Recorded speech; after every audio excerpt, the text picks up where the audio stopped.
benefit of mankind here on Earth. That on-orbiting laboratory that we have up there is doing incredible science and technology and research that's really benefiting humankind here. Yeah. Talk to us about some of the things that we've been able to change and impact here on Earth because we're launching and because of what we're doing here at Kennedy. Yeah, so it's incredible to think that 24 years ago was the first section, the module of the International Space Station called Unity, which was launched. And in that time, since then, we've had more than 20 years of a human continuous presence on the International Space Station. And every single time we launch a vehicle, whether it's a cargo or crew, we send up science and cargo and payloads where we do science research and technology development.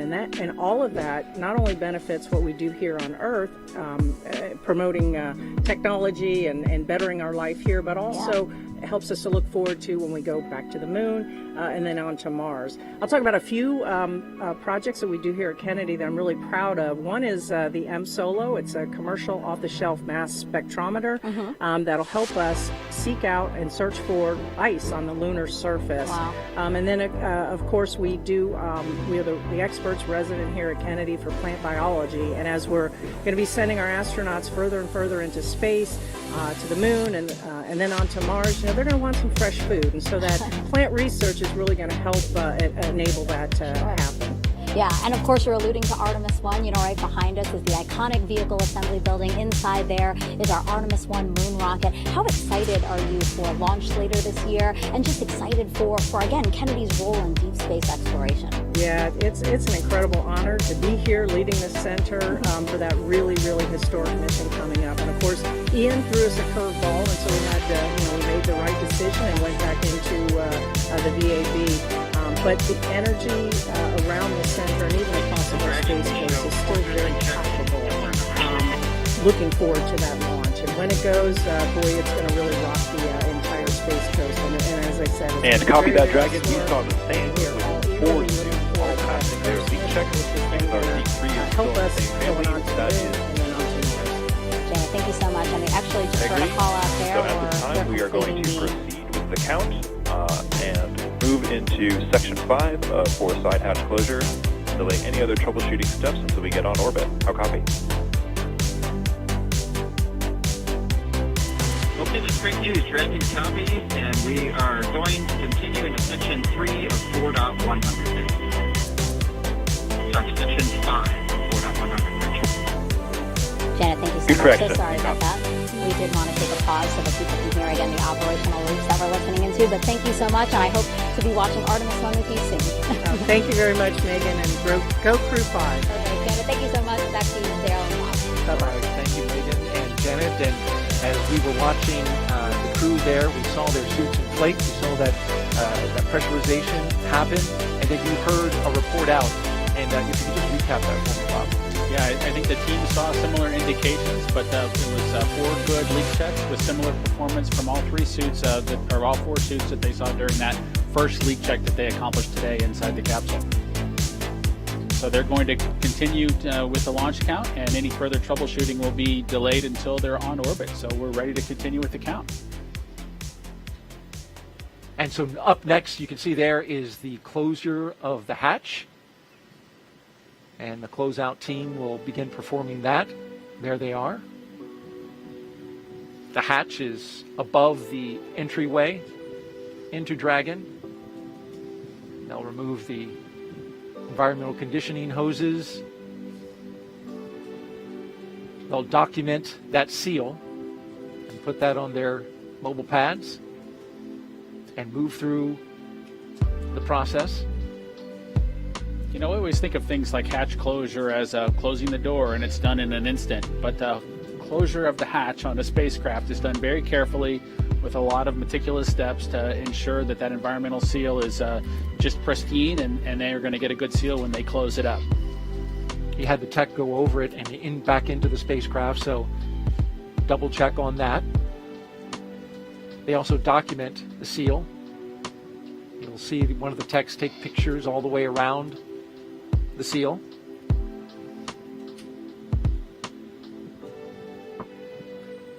And we could think some about that hatch being closed and then it'll be reopened when they come back at the end of their mission after splashdown, and when the vehicle's brought on board the ship. So it's going to stay closed for a long time after they get it closed for the spacecraft launch. That's a great point.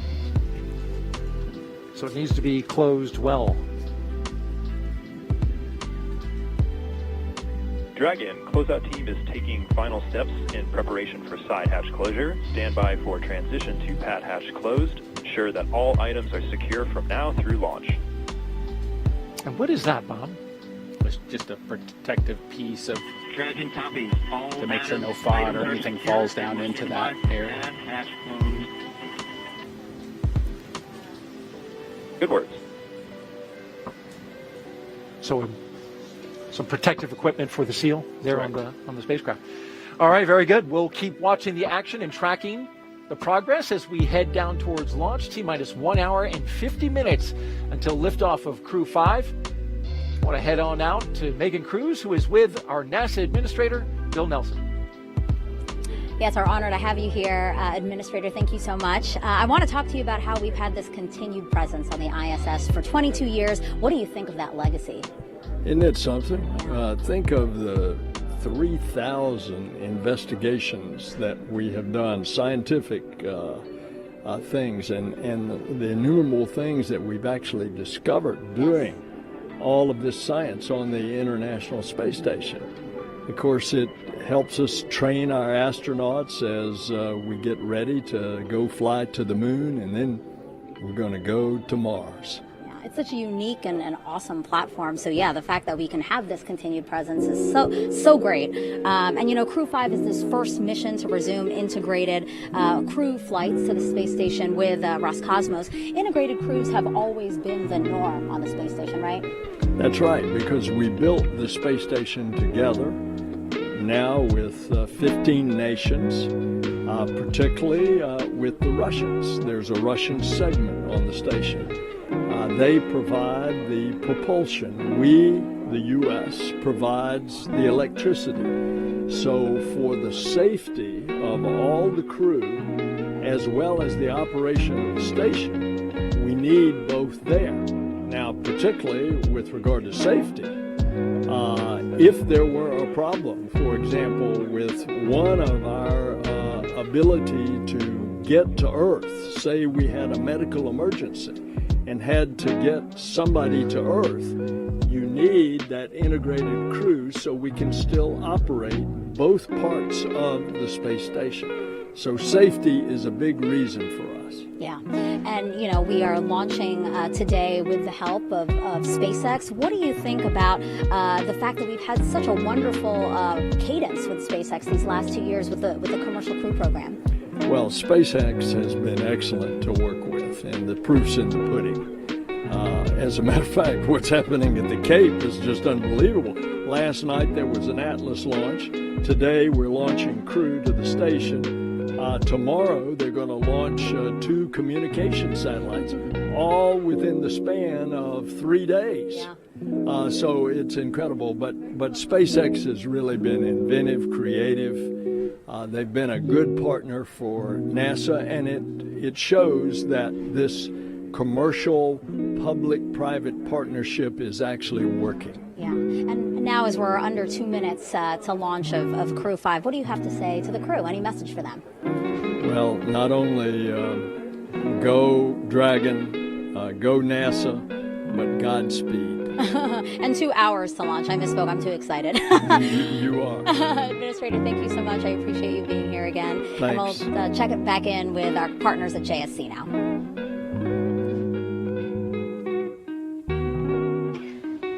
Thanks, Megan. And when Crew 5 arrives at the space station tomorrow evening, they'll officially become Expedition 68 flight engineers. Once on board, they'll do something known as a direct handover, basically saying that Crew 4 and Crew 5 will be on board the station together until Crew 4 comes home next week. Crew 4 will be able to give Crew 5 an orientation and show them the ropes, which will be particularly helpful for first-time spaceflyers Nicole Mann, Josh Cassada, and Anna Kikina. A direct handover also helps ensure continuous U.S. presence on the space station, a record we've held almost 22 years. The space station is an orbiting laboratory, and they will jump right into research and investigations. Now I'll toss it over to Daryl at the Kennedy Space Center with a little bit more of that science. Daryl? Absolutely. Thank you very much, Shaniqua. And we continue to monitor the closure of the hatch on the Crew Dragon. You see the closeout team there. I want to take a closer look now at some of the life-changing science the astronauts are performing aboard the International Space Station. The International Space Station is a state-of-the-art microgravity laboratory that is unlocking discoveries not possible on Earth and helping us push farther into deep space. Every single day, we are answering big questions about Earth and about space, about where we came from and about where we're going. But the other thing that we're doing is we're learning more questions to ask.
For the crew, because they are very busy not only maintaining the science portfolio of NASA so that we can continue to live and operate in space, they're also conducting science in space that benefits us here directly on Earth, and that's an important part of why the ISS National Laboratory exists. What is some of the science that Crew 5 is working on? So as the crew goes up today and docks the station, they're going to be engaged in a lot of research that addresses medical needs here on Earth. We have partnerships with the National Institutes of Health through the National Center for Advancing Translational Sciences, which is doing some very important research that leverages the access to persistent microgravity dead environment.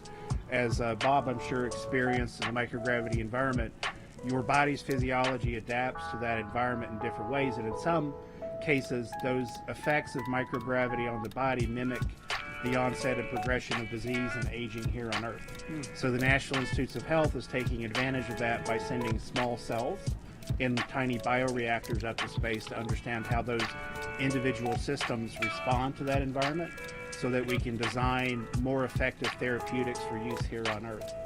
We also have experiments launching on Crew 5 going up with the crew today that are going to explore the effects of microgravity on the gut microbiome.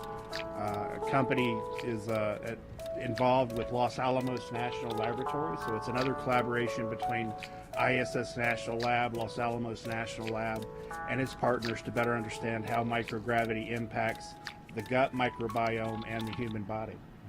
Microgravity certainly an impact on astronauts the entire time they're out there. We've been studying this for so long, and it's great to see a study that's looking at those internal functions of the gut. It'll be fascinating to see what comes of that. As we truck along here, I understand that we now have science on board the actual Crew 5 vehicle. That's not something that's always been capable of happening, right? We do. For ISS National Lab and all of the sponsors of the International Space Station, the availability of extra crew members going up on commercial crew has been a significant advantage. We've doubled the amount of time that's available for crew to conduct science, but also we have the ability to utilize the crew vehicles to get some science up there that can fit within the confines that's not occupied by the crew. So while most of our science and supplies still go up on the commercial resupply vehicles, we're also able to utilize the vehicles themselves that are taking the crew up to get some expedited science up and get it back. And we're looking at some video now of Lam Division. You can tell me a little bit about that. Another very important development in space is the utilization of space and access for commercial companies. So Lam Division is a small startup biotechnology company that is pioneering the use of bacterial rhodopsin, a protein from bacteria, that can be used to manufacture artificial retinas. So Lam Division is utilizing the absence of microgravity to improve their ability to manufacture these artificial retinas in space. These artificial retinas, when they're approved for use by the FDA, will enable Lam Division to offer the availability to recover from retinitis pigmentosa and macular degeneration here on Earth. Currently, there are no effective therapies for that recover full sight or full vision. This technology offers that advantage. Offering a lot of hope for people who suffer from those diseases, and so it'll be exciting to see what kind of results come from that experiment. It is, and Lam Division's had the opportunity through ISS National Lab and NASA to operate 4 different experiments in space. So this new era of easy access to space for supportive science that benefits here on Earth is really turning into some new great dividends for people on Earth. Mike Roberts, Chief Scientist for the ISS National Laboratory, thanks for being here and sharing your knowledge about the science on board the ISS. Thanks, Daryl. All right, as we continue to watch the operation and our team check through the milestones here, we will toss it back out to Houston. Actually, we're going to throw it to California and Hawthorne, where Sandra and Jesse are standing by. Thanks, Daryl. Earlier, we did talk about the progress that both NASA and SpaceX have made in human spaceflight since we first started flying Dragon regularly over 10 years ago. So to support our increasing number of human spaceflight missions, your spacesuit team has been busy at work, Jesse. Yes, we have. You might be surprised to know that the completion of the Crew 5 suits marks SpaceX's 50th completed IVA, or intravehicular activity suit, including development, training, and qualification suits. 30 of those suits were created for flight. This number is inclusive of the suits that the Crew 5 astronauts are wearing today. 17 of the 50 were built and used for development and training. 1 was used to get our suit qualified for space, and we produced suits to support the passengers for a couple demonstration missions as well. You may recall Starman and Ripley. Starman flew on our first Falcon Heavy flight in 2018 and is still flying around out in space. And Ripley was the anthropomorphic test device that flew on Demo 1 to help us collect lots of data before flying Bob and Doug. And as a reminder, this spacesuit that you've seen the crew wearing throughout operations today is an intravehicular activity suit designed for use inside Dragon. Its primary function is to protect the crew in the event of a cabin depressurization. Now, when the astronauts move onto the International Space Station following docking, the spacesuits will stay on board Dragon. The astronauts will then use NASA's Extravehicular Activity, or EVA suit, when outside of the International Space Station performing spacewalks. The suit teams work tirelessly to make sure all of our astronauts have a positive experience while wearing our spacesuits and ensures the highest level of safety. Now, similar to how we innovate and further develop our launch vehicles with each tester mission, our spacesuits have continued to evolve since NASA astronauts Bob Behnken and Doug Hurley first donned them for Demo 2. Some improvements include the patterning process for better fit. Patterns are the individual pieces of fabric that go together to create the suit. Our process involves taking measurements, generating patterns based on those measurements for each layer of the suit, and then performing fit checks where we put together non-flight, quick versions of the different layers of the suit to make sure that they fit correctly before making the flight suit. Now, we've also continued custom patterns for each crew member and have made significant reliability upgrades in the spacesuits. And while the suit is a single piece, which means the helmet, gloves, and boots all remain attached as one piece, with us today is a SpaceX helmet lent to us by the spacesuit team, and you can see it here on the table right now. That's right, Sandra. This helmet is made from 3D printed nylon and has a visor that pivots open. And Dragon SpaceX for side hatch leak checks.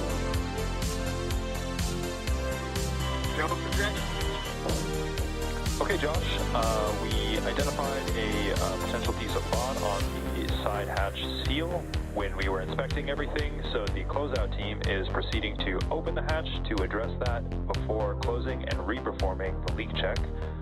For big picture awareness, we still have approximately 12 minutes remaining in the margin for this timer to perform this action, so we'll be able to run through everything without issue here. Okay, Dragon copies will be opening up the side hatch. Take a look at the clock. We've got 12 minutes of margin. Appreciate that. Good readback. So we just got an update. We were closing the hatch. It sounds like they do need to do another inspection, reopen the hatch, re-inspect the hatch lining, make sure that there's no FOD caught in there, and then perform the procedure to re-close the hatch one more time. It sounds like we do have some margin, 12 minutes of margin, so we are still on track for liftoff today. But as we were mentioning, the helmet is made from 3D printed nylon and has a visor that pivots open. It's also equipped with a microphone, which is embedded into the helmet, which allows the crew to communicate with the mission operators while suited and seated in Dragon. That's right, and those communication systems that you were talking about, you can see inside. They're not inside this helmet because it's not going to be used throughout the mission, but the crew does have the ability to hear via the helmet, and you can see the slots right there for that capability. Yeah. And so now we're going to check in with Kate while the team is working on the hatch. So Kate, how's it going over there? Thanks, Jesse. Yeah, it's super cool to see that helmet up close. Now turning our attention back to the progress with the integrated launch teams, we are coming up on T-minus 1 hour and 32 minutes. As we just heard a couple of moments ago, the closeout team identified a little bit of FOD in that hatch seal. So basically the process is we close the side hatch, we inflate the seal around the hatch to a certain pressure, and then we hold that pressure to see if there's any decay or leak. And if there is, that's an indication that something is in the seal, and that's what occurred today. So the team is in the process of reopening the hatch. They'll clean the seal out, close it, and inflate the seal and re-perform that leak check. So normal, as we heard mentioned, we do have 12 minutes of margin in the launch countdown, as I've mentioned before. The countdown is to make sure that everybody is, all the integrated launch teams are aligned, and we do build margin in order to make sure that we can deal with things like this as they come up. Similar to whenever pilot Josh Cassida had a little bit of decay, or excuse me, not decay, a lower pressure value read on his suit, so we rechecked the suit pressure there as well. So working through those, no issues. We're still tracking for launch today, and as you can see, the crew seated there comfortably in the capsule. It looks like Anna might be taking a little pre-launch nap. I don't know if I personally would be able to pull that off, so I really admire the calmness that she's demonstrating today. So once that hatch is closed back up and we successfully leak check on that, we should be good to go. We see some movement there. She's not napping. As for the launch engineers, they are located in Firing Room 4 in the NASA Launch Control Center at Kennedy Space Center. They have a view through their large windows of Pad 39A, which is located just 5 kilometers east of them. Currently, the Falcon 9 team is loading helium and nitrogen gas into storage bottles on the launch vehicle. You see on your screen Firing Room 4 there now. RF checkouts are now also complete, and the final review of vehicle testing performed earlier today is underway. So the SpaceX chief engineer, who for this mission is Dan Alex, he will check in with the team at T-minus 80 minutes to verify that we are good to continue with the countdown. Now, the next major activity, we will flow a small amount of fuel into the first stage to prime those Merlin 1D engines for ignition. The team is also monitoring fuel and liquid oxygen loading preparations, ensuring that the propellants in the ground tanks are correctly chilled to prior to loading them onto Falcon 9. Propellant load will begin at T-minus 35 minutes. Now at just under T-minus 1 hour and 30 minutes ourselves, the weather continues to be green. As you can see, beautiful clear day at Pad 39A, but we are of course monitoring weather at downrange as well, and that continues to look good, and the range remains green and ready to support. So all that being said, we are on track to launch in under an hour and a half from now, and we are certainly getting excited here in Hawthorne. With that, let's turn it back over to Daryl and Bob at Kennedy Space Center. How's it going over there, guys? All right, thank you very much, Kate. We continue to monitor the work that the closeout team is doing right there, rechecking the seal to Dragon between the hatch and the spacecraft. And there you can see the techs making that inspection now, taking a light around it. They had the hatch closed but reopened it after doing the side hatch leak check. And Bob, it was interesting, we were talking about this just briefly before Kate threw to us, and there's a way they can check that seal to see if there's any FOD in it. And I thought it was interesting how they do that. Yes, Daryl, Kate gave a great explanation of that process just a couple minutes ago, but what they do is they need to find a way, of course, before you get into space to make sure that the integrity of that seal is good. And so what they do is they're able to inflate a small portion, a small volume, to ensure that they do have a good pressurization on the sides of that seal. And if they do have a leak or some indication that things aren't exactly right, the most likely culprit is some sort of foreign object that's kind of captured in that sealing surface. And so the team goes back in, cleans that area out, and then we'll kind of reaccomplish that leak check to make sure that it's good before the crew gets into the vacuum of space with the spacecraft. And you can see they've wrapped up that process of inspecting, cleaning, and documenting the seal, and now they've reclosed the side hatch to Crew Dragon with our Crew 5 astronauts inside, and they'll start sealing up the hatch now. We'll keep monitoring the action and let you know what's going on. And Dragon, for a quick update, the closeout team was able to open the side hatch and remove the hair that they identified as FOD. They've closed the side hatch and are stepping into their leak checks right now. We are right on schedule for launch today. Dragon copies. That's great news, and we're standing by for that leak check. Thanks.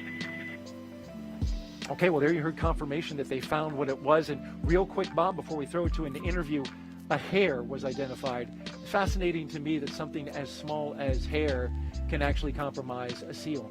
Yes, it's really important that that area is super pristine, and like we talked about a little bit earlier, that hatch is going to be closed for 6 months as they make their way into orbit, and then won't get open until they come back and are on aboard the recovery ship. Dragon ground is going to be commencing a health check for launch escape system a second time. Expect a momentary flight computer state change, followed by that transition back to pad hatch closed.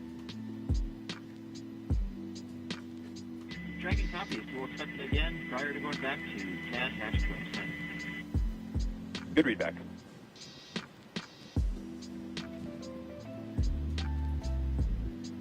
We will keep monitoring the action here outside the Dragon spacecraft. You heard the launch escape system checks are coming up momentarily as they continue to secure the side hatch.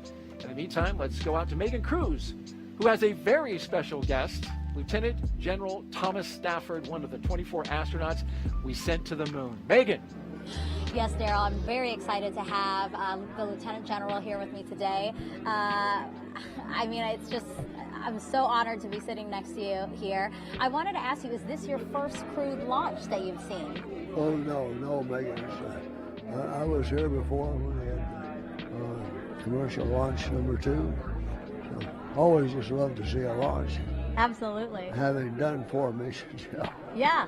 I mean, does being here, does it make you kind of reminisce on those 4 missions you've had? You're a part of the Gemini and Apollo programs, and we actually have some pictures of you from those missions that we'd love to share with everyone. Can you talk us through what this picture is? Here we are right after we've landed on Gemini 9. That was in June 6, 1966. There's Gene Cernan, my pilot. He's the first one to walk in space completely around the world. We did 3 different rendezvous on that. And we also touched down closer than any Gemini or Apollo. Wow. So, and then we have another picture, actually. This one's from Apollo 10, right? And that's you, the second astronaut farthest from the transport van, right? Right. So that was a great mission. It was the first lunar module to the moon. And I did the first. We were too heavy to land, or we might have had a chance to be the first ones to land on the moon. But we were too heavy to land, but we went down to 9 miles above the lunar surface. Photo mapped, radar mapped, and visually mapped, picked out an ellipse that had 3 potential landing sites. He did that twice and came up and did the first rendezvous around the moon. Yeah. And then on the way back set the all-time world speed record. This picture's a little blurry, but it's honestly my favorite of the 3 pictures. Can you tell us what's happening here? You guys are on your way to the moon here, right? We're on our way to the moon. We're walking slow to the transfer van. But then on the way back, we were doing 24,791 miles an hour, or Mach 36 miles per second, making 7 miles a second. Wow. So that record still stands. Wow. We're talking about the Apollo 10 mission and the work that you guys were able to establish to get us where we are today with our Artemis 1 moon rocket right behind us in the vehicle assembly building.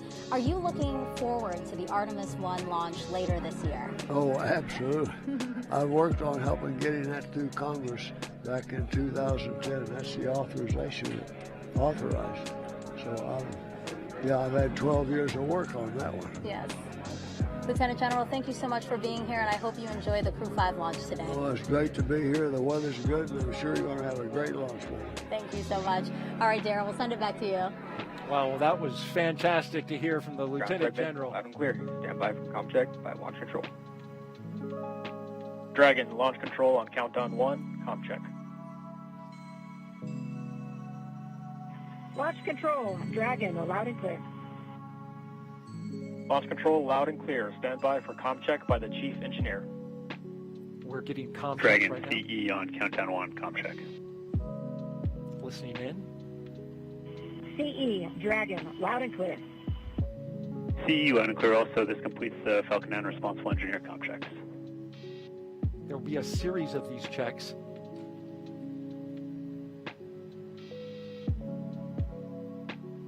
Establishing a number of communication paths to the crew from launch control. want to just update you really quick. We got a good side hatch leak check. Again, a good side hatch leak check after some FOD was found that compromised it following the first closure. Teams went back in, opened the hatch, cleaned off the seal, shut the hatch back, rechecked the seal, and we are good to go. Again, good side hatch leak check, and we're moving forward now with the comm checks. The SpaceX team working quickly.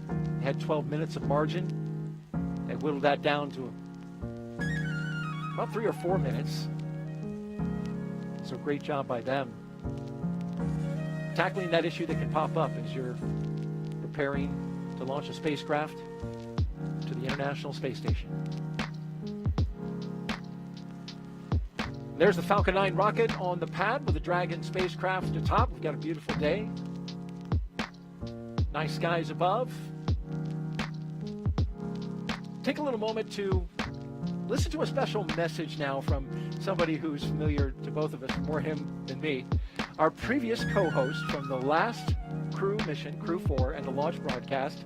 A very special person to all of us here. Let's take a listen. Hello, husband. It looks like you're doing a great job with the launch commentary. Keep up the great work. It seems like all those tips that I gave you are paying off. A couple of things I forgot to mention, though. You should probably share some of your snacks with Daryl because he does get a little hangry if he doesn't get enough to eat. And also, it's important as the co-host to make sure you laugh and smile at all of his jokes. It makes him feel really good. Actually, there's a couple other people in the family that want to say hello to you as well. Just give me 1 second. Do a good job, Daddy, or else I will find new ways to motivate you. In all seriousness, though, Nicole and Josh and Koichi and Anna, I want to wish you well on your journey. You guys have worked so hard to get here. You're going to be absolutely outstanding on the International Space Station. I cannot wait to see you up there. We're going to be cheering you on from down here. Have a blast, and we'll see you when you get home. What a beautiful message. She's so good with the camera and giving the message. Thank you so much to Megan MacArthur for saying that. By the way, I've taken care of myself. I've got my food here. But it's so good to see her and a little touched by her message. No, it was absolutely great to see my wife, of course, our dog Shadow, who arrived in our family after we returned from the Demo 2 mission. You know, my son requested Dragon approval. SpaceX, we just had a good side hatch leak check. My son requested approval to have a dog when the mission was accomplished, and so that was pretty cool to have the dog included. And of course, Darth Vader making a guest appearance, and not something that I expected, but that costume has a little bit of history. We surprised Megan during the mission on board her time on Space Station with that costume, and surprisingly, she found one on board Space Station to surprise us right back. How about that? And he's using the dark side of the force at the moment. He's motivated an answer out of you. He may have heard that line from both his mother and myself as we try to work through elementary school. Well, a nice moment there. Thank you, Megan, for doing that. And I'll make sure Bob laughs at my jokes, or maybe I need to just tell better jokes. That's what it is. Hey, we want to catch you up on the action. We did have some FOD that was found in the seal in the side hatch, and that was removed. The SpaceX team working quickly to get that removed and cleared. They resealed the hatch and repressurized it, and we have confirmation just heard minutes ago of a good side leak hatch check, and so the team is moving forward. With a beautiful shot of Dragon as we look out over the Atlantic. We've got some social media questions, and we asked you to submit them. We've had a little action that we've been dealing with this morning, so haven't been able to do a whole lot of questions, but we're going to start getting to them now. And AdCon asks, what kind of personal items can the crew take with them to the International Space Station? No, Daryl, it's a great question, and one that we get asked often. What kind of personal items can the crew take with them? Usually it's something small is probably the best answer to that question, but they're items that are personal mementos of family members or otherwise. You saw my son earlier in the Darth Vader costume. As you can tell, Star Wars has a special place in our family, and so we were able to glue together a small Lego ship and have my wife take that into space. I took one during my mission as well. so that we would have something that he could connect with that was part of our family, something to talk about, during our family conferences. There are many small items with individuals that you want to make a personal connections with that typically the crew will take with them. They also may take something that's special to them that allows them to either remember Earth or take advantage of a hobby that they have, whether it's a guitar or other musical instrument, small items like that. It must be nice to have that connection back to Earth and your family because of, you're up there in space, and especially now with these long-duration space missions lasting 6 months. And it's interesting, you mentioned the small effects. Commander Nicole Mann taking her wedding rings, but also some surprise special gifts for her family, and a dream catcher that her mother made for her when she was a child. That's aboard her personal effects, which you get about 3.3 pounds of personal effects, as you mentioned. So a nice cultural memento, part of her heritage as a Native American, the first Native American woman to go to space. Let's check back now with California and toss it out to Hawthorne with Sandra and Jesse. Ladies? Thanks, Daryl. We are just 1 hour and a little over 15 minutes from launch, and it is getting more and more exciting as we get to that T0. The crew has already ingressed the Dragon vehicle. They were helped out by our closeout team. Umbilicals were attached to their suits, which provides breathing air and comms to Dragon. Suit leak checks were completed, as well as comms checks completed with the core and the launch director.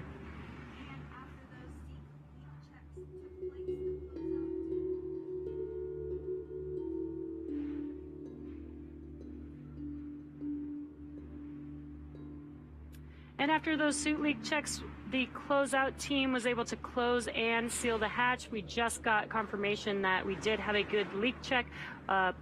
During the first round of closing the hatch, they did find a piece of FOD. It was a piece of hair. We were able to open it back up, remove the FOD, and close the hatch, and then completed that seal check.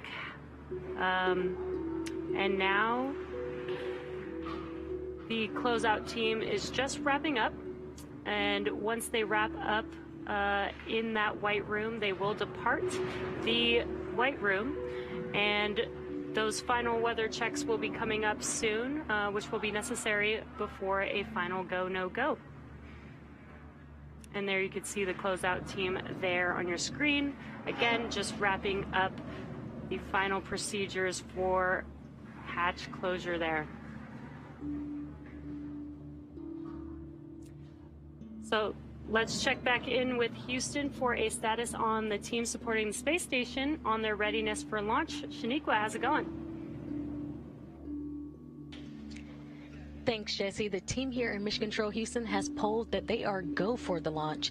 The International Space Station and its onboard crew are ready for Crew 5 astronauts to lift off. When Flight Director Greg Whitney polled his team, he was asking the flight controllers who work on all the different systems on board the space station if their focus areas were online and working properly. This includes life support systems, proper communication links, computers that allow us to command the station on board and their subsystems, and our ability to maneuver the space station are fully functional. The crew in orbit is awake and just finished their midday meals. They will start crew arrival preparations shortly, making sure they are ready to receive the new crew tomorrow.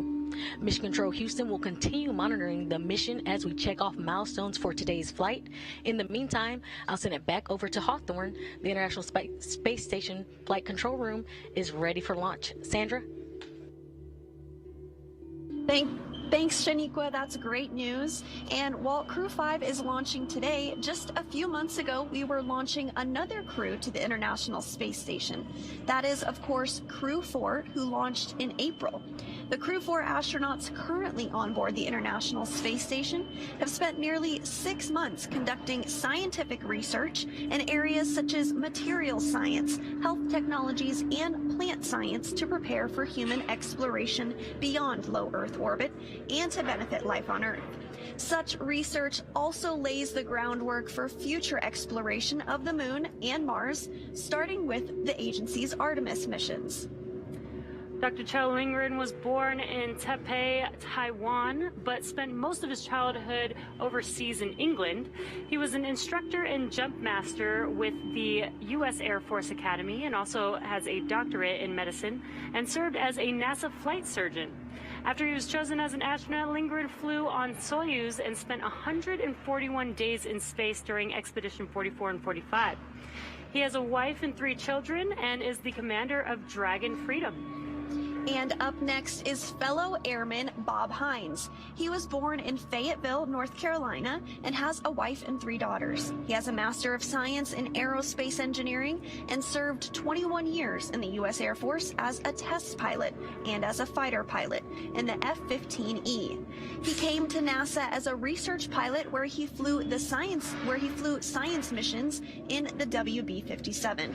He's the pilot for NASA's SpaceX Crew 4 mission, which has been his first space flight. Now, there's a couple mission specialists on board Crew 4, one of which is Jessica Watkins, who considers Lafayette, Colorado, her hometown.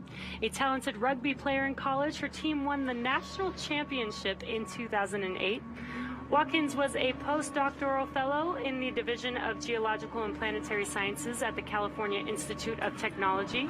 She completed several internships with NASA, including one testing systems designs for the Mars Perseverance mission at JPL. She became an astronaut in 2017, and just like Bob, Crew 4 was her first flight to space. And the second mission specialist is Samantha Cristoforetti. She was born in Milan, Italy, but now lives in Cologne, Germany with her partner and 2 children. In 2006, she earned her fighter pilot wings and flew the AMX attack fighter at a base in Italy. In 2013, Cristoforetti launched into space aboard a Soyuz for a long-duration spaceflight to the International Space Station. And several years later, she was awarded the Knight Grand Cross of the Order of Merit from the President of Italy. Crew 4 was her second spaceflight. This 4-person crew is currently preparing for Crew 5's arrival and also their return back to Earth just days from now. And while Crew 4 was on board, they received a visit from another Dragon. SpaceX's 25th resupply mission to the International Space Station launched on July 14th, carrying over 5,800 pounds of science, research, hardware, and other crew supplies to the orbiting laboratory. Dragon stayed on station for a little over a month before being packed with critical research and hardware to be analyzed after a safe splashdown off the coast of Florida on August 20th. Now let's head over to Daryl at Kennedy Space Center. Daryl, how are you guys doing over there? Well, thank you, Jesse and Sandra. Well, we're having a beautiful day here at the Kennedy Space Center. You can see behind us, we're at the Launch Complex 39, where media are gathering, getting ready to count down the final hour as we get ready to watch Crew 5 launch into space. It is a big day, and especially here at the Kennedy Space Center, where we have just been cranking out the launches, Bob. 3 launches in 3 days from 3 different pads. We had the Atlas V going off from 40 yesterday. We've got Crew 5, of course, from Launch Complex 39A today. And then tomorrow, SpaceX launching from their other launch pad, Pad 41. It's hopping. Outstanding to see all that action down here at the Kennedy Space Center. And again, it's a beautiful day. I'm looking forward to seeing the Crew 5 folks get into orbit. Indeed, and liftoff time is still holding for noon Eastern time, 56 seconds after noon, if you want to be right on the second. We're also tracking no issues at the moment with Falcon 9 or Dragon. We did have an additional suit leak check that we performed, as well as a spacecraft leak check. Those are good to go. Dragon now good to go. The range is green. And, of course, the weather is doing fabulous here at the Kennedy Space Center. Downrange, they're watching some winds in the abort corridor, but they're looking good right now.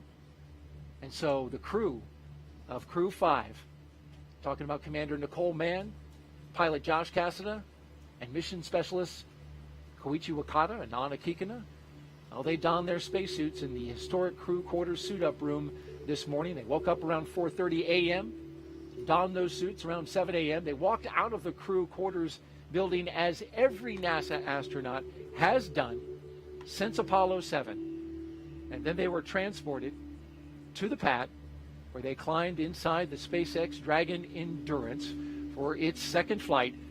Now we are seeing them live while they await liftoff. Bob, you lived this with your fellow astronaut, Doug Hurley. What is the crew doing right now at this moment? You know, Daryl, it's a good question at this point. I think you can see on the camera that what the crew's really focused on right now is relaxing.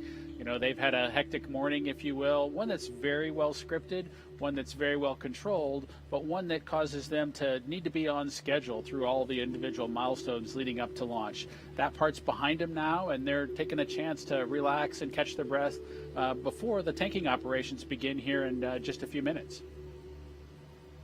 Indeed, tanking coming up, as well as the launch escape system checkout and the arming that will follow. The rocket is on the pad, ready to go. And over the next hour, we will conduct a series of polls to get ready for launch. The crew will also, as I mentioned, they'll be arming that launch escape system, and then the fueling of Falcon 9 will begin. Let's talk a little bit about the details of today's flight. Launch, of course, as we mentioned, set for just a few seconds after noon, a little more than an hour from now, and then Crew 5 astronauts will race towards space, reaching orbit in about 12 minutes. That's followed by a roughly 29-hour flight to dock with the International Space Station, one of the longer transit times to the ISS, and then that docking will happen at 4:57 p.m. Eastern Time tomorrow. And of course, we'll have coverage of that. A quick history of NASA's Commercial Crew program. It all began with the first successful and historic test flight Dragon of SpaceX. Crew Dragon. The closeout team has departed the crew arm, and with that, ground is going to cycle the orbit tank isolation valves to equalize low flow pressure. Dragon top. All right, they're cycling the valve there, and as well, closeout team is now departing that location that you see, 39A. They'll be making their way off the pad. That'll lead us into getting ready to fuel the rocket. Of course, I was talking about the historic test flight for my partner here and co-host, Bob Benkin. His crewmate, Doug Hurley. Together they flew the mission that was called Demo 2. And after Bob and Doug returned, of course, NASA was certified with SpaceX to fly astronauts regularly to and from the International Space Station. And of course, that led to the regular rotational missions that we see today, the 5th rotational mission to the International Space Station.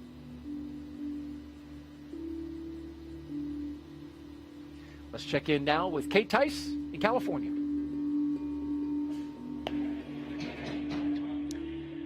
Thanks, Daryl. Quick status update for those that have recently tuned in. We've had a smooth countdown so far today.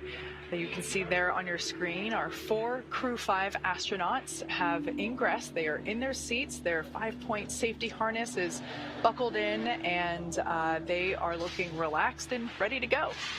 They ingressed about an hour and 45 minutes ago, and the teams have completed the required comm checks, the suit leak checks, the side hatch closure, and its associated leak check. We did have to redo that leak check as a piece of FOD was found in the seal. So we opened the hatch back up, cleared out the seal, cleaned it, and then closed the hatch again and reperformed that leak check, and we got good leak check there.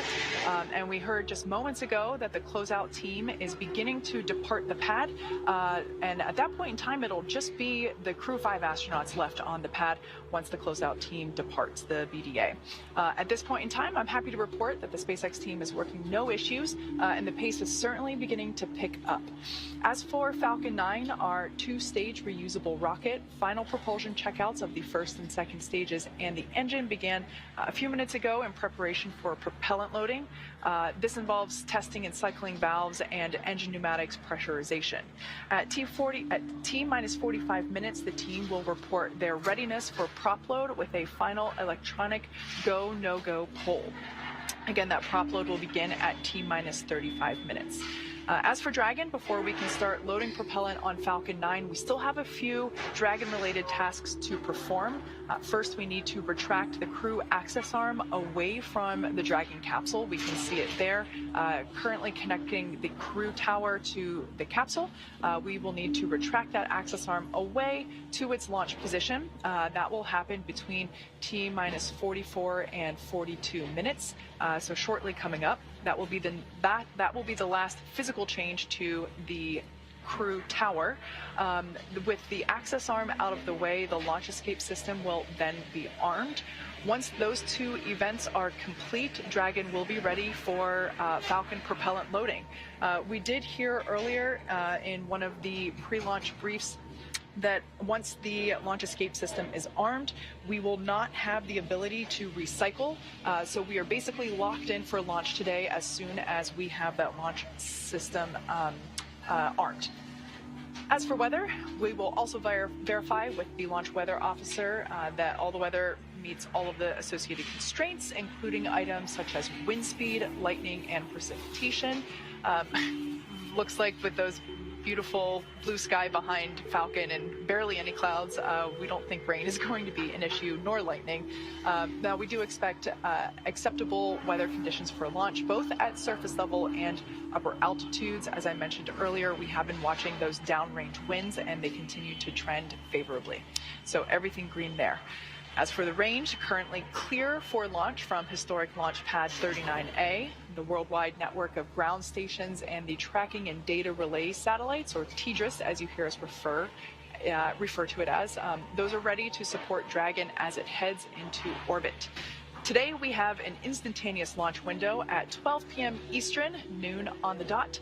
Once we begin loading propellant, there is no opportunity to change that T0. The timing for Dragon to rendezvous with the International Space Station is incredibly precise, down to the very second. So we only get one chance at it today. But good news, at T-minus 1 hour on the dot and counting, we are go for launch. And we are now less than 1 hour until liftoff. This day is Dragon, the continue. you are go for section 6.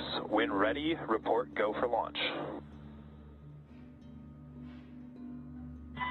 Dragon copies. We're stepping into section 6 at 4.100, preparation for LES arming. Good readback. So again, we are now less than 1 hour until liftoff, and this day is the continuation of regular crew flights to the space station from U.S. soil.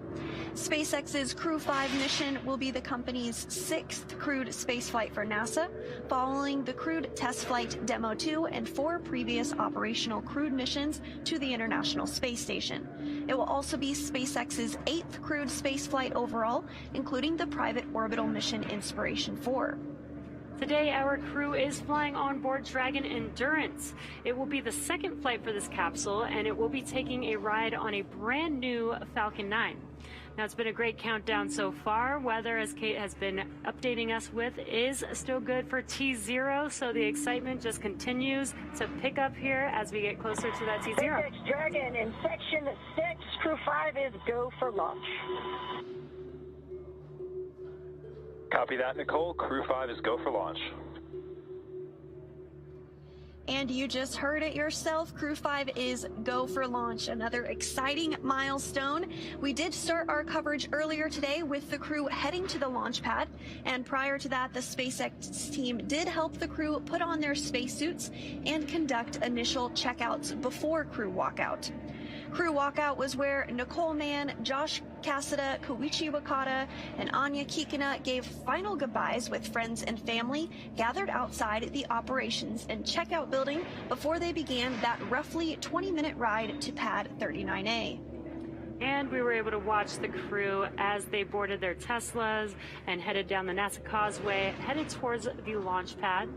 And once they arrived at the pad, the crew took a moment to enjoy the view of the vehicle as that they will be taking flight on this afternoon, and then headed up the fixed service structure to begin a process known as crew ingress, where the astronauts entered the Dragon spacecraft. The SpaceX team then performed a series of checks to ensure the suits, seats, and vehicle interactions were all functioning properly. And a short time ago, the team did close out Dragon's hatch, and the crew is safely inside. So with less than an hour to go until liftoff, things will continue to pick up as we get close to the go, no-go pole to arm the launch escape system and begin propellant loading. The crew poll for readiness was completed at the T-minus 60-minute mark, and the Dragon poll for prop load is coming up here at T-minus 55 minutes. After that, at T-minus 45 minutes, will be an internal mission control Hawthorne poll, and then the launch director's poll for propellant loading. When we get to about T-minus 40 minutes, the crew access arm will retract, and the crew will get the call to close their visors and to arm the launch escape system. Now, this is the automated safety system in place that can fire the 8 Super Draco thrusters on Dragon to quickly separate the crew from the rocket, either on the pad or during the flight on the ride uphill. And then once we reach about T-minus 35 minutes, propellant loading for the Falcon 9 will begin.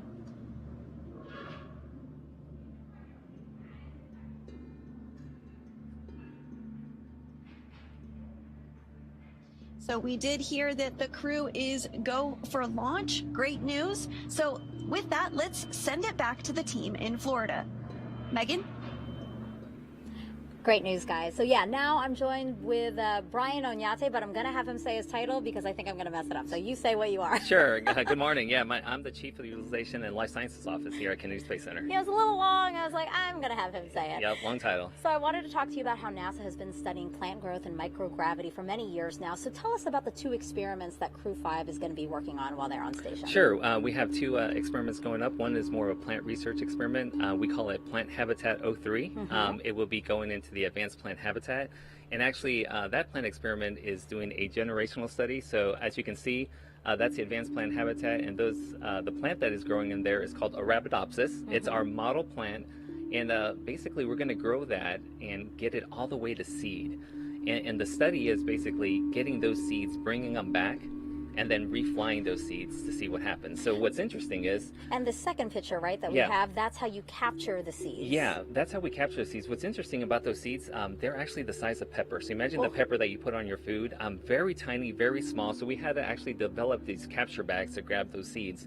So what we're noticing is in a previous experiment, the DNA of the plant actually changed, and it almost seemed like it was trying to protect itself from the environment of space, the harsh environment that's up there. So what we want to study is, can we actually grab those seeds, and will those seeds remember that environment? So when we fly the second generation, will they kind of have a leg up? Will they go already kind of pre-programmed to protect themselves? So that way the plants will thrive in space. That's interesting. Yeah. Why is that something that you wanted to see? What can we learn from that or use? Yeah, so what we can do is for exploration with NASA, obviously we want to get to the orbiting station around the moon one day, or the surface, or the transit vehicle, or Mars. How can we better prepare the plants that we send, or the crops that we send up there, so that they actually are ready to go, they'll thrive, and we understand what's happening so that the crew can actually consume something great. So, always forward thinking here at always NASA. Forward We're thinking. great. Yeah, always forward thinking. Well, let's talk about the second experiment. That one's called Veg 05, and we have some props here to kind of walk people through that, Yeah, right? we do, yeah. So Veg 05, it's actually, we're growing dwarf tomato plants, and we're going to put them in this, what we call here is a plant pillow.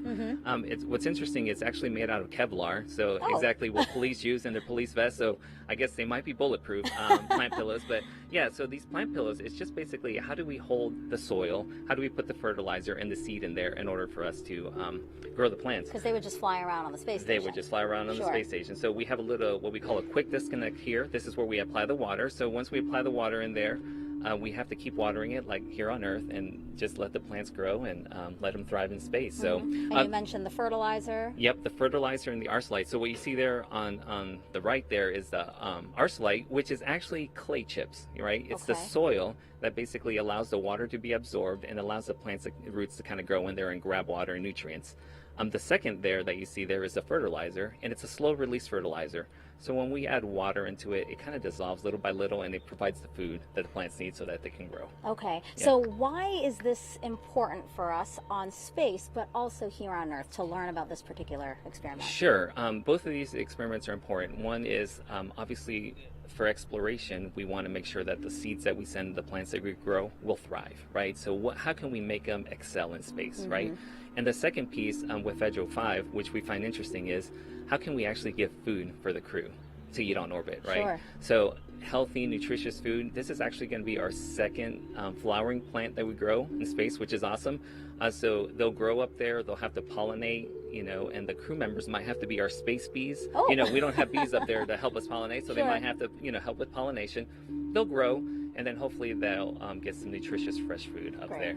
And the benefit, what I find interesting here for Earth is there's a lot of things that we learn with ISS. ISS is basically a laboratory or another test tool. So we really want to see what data can we gather from growing up there. So when we bring it down to Earth, if we're in a stressful environment or another environment that is challenging, Sure. what did we learn up there so we can actually grow better crops here on Earth? I love hearing about the science, Brian. Thank you so Yeah. much for sharing that with No us. problem. Sounds All great. right. Thank We'll you. send it back to you guys. Thank you, Megan and Brian. And throughout the show, we've been taking your hashtag Ask NASA questions from social media. We have time for a few more that have been coming in, and we appreciate those questions coming in. If you want to submit one, it's hashtag Ask NASA on our streaming channels, NASA Facebook, Twitter, YouTube, and Twitch. The question is from Aditi on YouTube. He asked Bob Binkin, how was the launch experience different on Space Shuttle and Crew Dragon? Was one better than the other? No, it's a great question, Daryl. We often get asked which vehicle is better, which one we love the most. And from my perspective, I love them both. I had a great opportunity to fly and build space station with the space shuttle, but then rotate as a crew member with the Dragon on a modern spacecraft. That was a really neat aspect to see something that was kind of built in the 21st century versus something that was built, in almost the middle of the 20th century. If you look back at the technology that was on board the shuttle, just super excited to have an opportunity to fly on such a cool modern new ship. And now, next question at Mike Mangano. I hope I'm pronouncing that correctly. Asked, and this is a fitting question for you, Bob. Did the NASA astronauts who fly the Dragon capsule help in the design of the capsule? Why, yes, they did. And that was you. It was an interesting experience, I think, for both Doug and I to have the opportunity to not only fly on a new spacecraft, but be a part of shaping it for crews to come forward. And I think as we went through that process, the SpaceX team really learned how to work with us and how to take our inputs and incorporate them into design whenever they could, and explain to us when they couldn't, because everything that we wanted they couldn't necessarily do.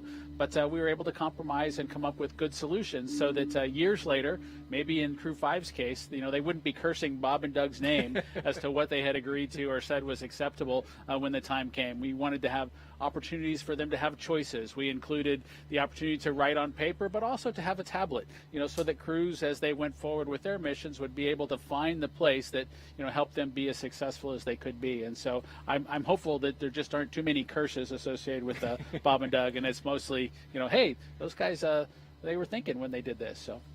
And we've had good results so far with 4 launches and the 5th today. Our next question comes from @morearts.com. If the astronaut schedule shifts during docking activities, does their schedule shift later in the day or the next morning? We do know that the ISS crew is sleep shifting in order to accommodate this crew. It's true, Daryl, that the crew actually has to sleep shift to accommodate the schedules of the vehicle traffic that arrives on board the space station. There are even times when the vehicle arrives a few minutes early or a few minutes late, and the crew needs to be ready for that as well. And so the crew does shift their day around to support all the operational activities, not only vehicle traffic and arrivals, but a spacewalk may impact things, or other activities that are happening on the ground, for example, might drive a schedule to be specific as well. But the crew's given time to recover after each of those sleep shifts. Very good. And for those watching, if you want to ask a question of Bob Binkin, just follow us on Twitter @NASA Social, or check us out on the web at nasa.gov/social. Thanks for answering those questions, Bob. Great job. Let's send it now back out to Kate at SpaceX for an update on the countdown. Kate? Always love hearing those responses from any astronaut, but especially Bob, because he flew on our DM2 mission a couple years ago. So at this point in time, we're now under an hour. We're at T-minus 48 minutes, and the SpaceX launch team is finishing the final review of data from checkouts of Falcon 9 over the last hour. The launch director has verified with the launch weather officer that weather meets propellant loading constraints. So next up will be to poll the team for readiness. both for propellant load and for launch. This will be the last poll before liftoff. The 7 SpaceX responsible engineers, often called REs, indicate that they are go by electronically voting on the online countdown procedure. The launch director, or LD, as you hear it called on the nets, also checks with the Dragon mission director, or MD, and the NASA launch manager to make sure that they are also ready. Earlier, you saw the vehicle assembly building called the VAB.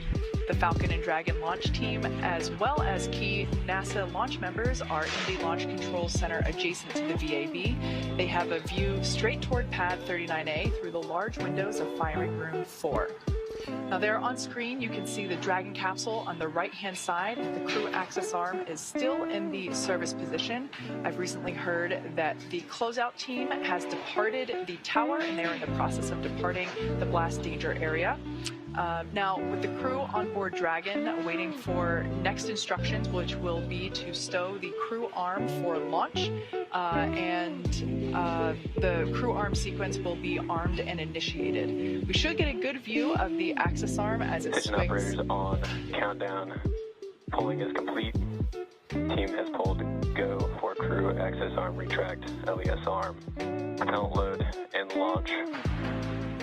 For all operators in MCCX and Firing Room 4, both control rooms will go into lockdown at T-minus 45 minutes and will remain in that state until launch escape system is disarmed. All operators are to remain at their console, maintain a sterile cockpit until MD confirms successful disarming of the launch escape system following orbit insertion or propellant offload in the event of a scrub. For non-urgent, no-go conditions, brief the CE or LD, and they will approve aborting the countdown. For urgent issues affecting the safety of the operation, operators shall call hold when the countdown ends. Launch control will abort launch auto sequence and immediately proceed into launch abort. At T-minus 10 seconds, launch control will be hands-off, relying on automated abort criteria for the remainder of the count. Operators advise the launch director whether structural breakup or fire is imminent or occurring per Dragon manual escape flight rules. Launch control at this time may proceed with arming the crew arm for movement. Launch control copies, proceeding to arm crew arm for movement. All right, quick recap there. All really good news. It sounds like the final poll has been conducted and all of the responsible engineers polled go, as well as the range they polled ready for launch, and the NASA team, the NASA launch team is also ready for launch. So everything continuing to look good. We just heard there that the crew arm, the crew access arm will be armed for retraction, meaning it will move away from the Dragon capsule. Crew access arm retraction started. All right, and there we should get a view of that crew access arm now moving away from Dragon capsule.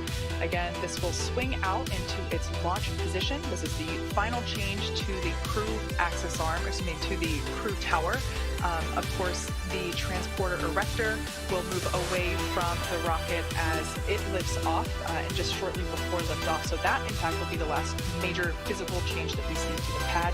But this crew access arm retraction is the final, will be the final state for the access arm for launch. This retraction should take about a minute to complete. Now, as I mentioned before, the range continues to be go for launch, monitoring the clearance area around the launch pad, as well as air and sea space around the flight corridor. And of course, here at Kennedy Space Center, as you see on your screen, the conditions are gorgeous. Everything continues to be acceptable for launch. Many things go into consideration, such as ground winds, any rain that might be in the area, as well as potential for lightning, any thick clouds, and of course, as I mentioned before, downrange landing zones.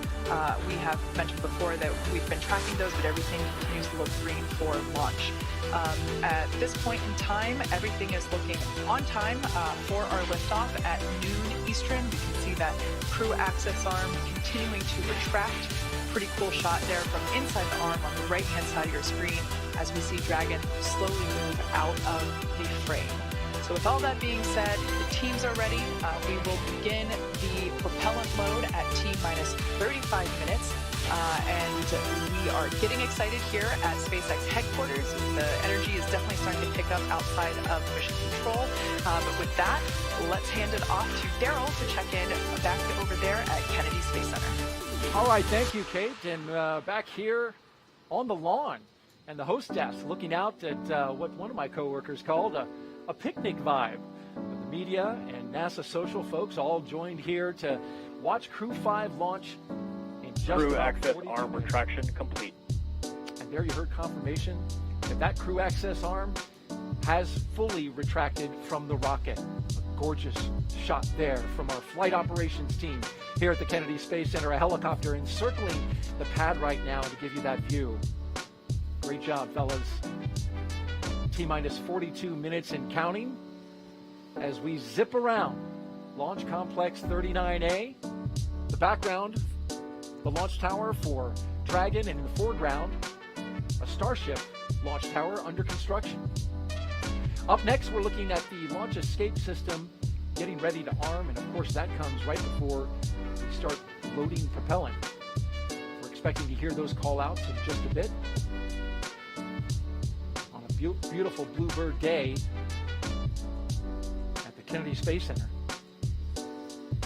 Our crew, Crew 5, is in their seats at the very top of that rocket, inside the capsule Endurance, making its second flight.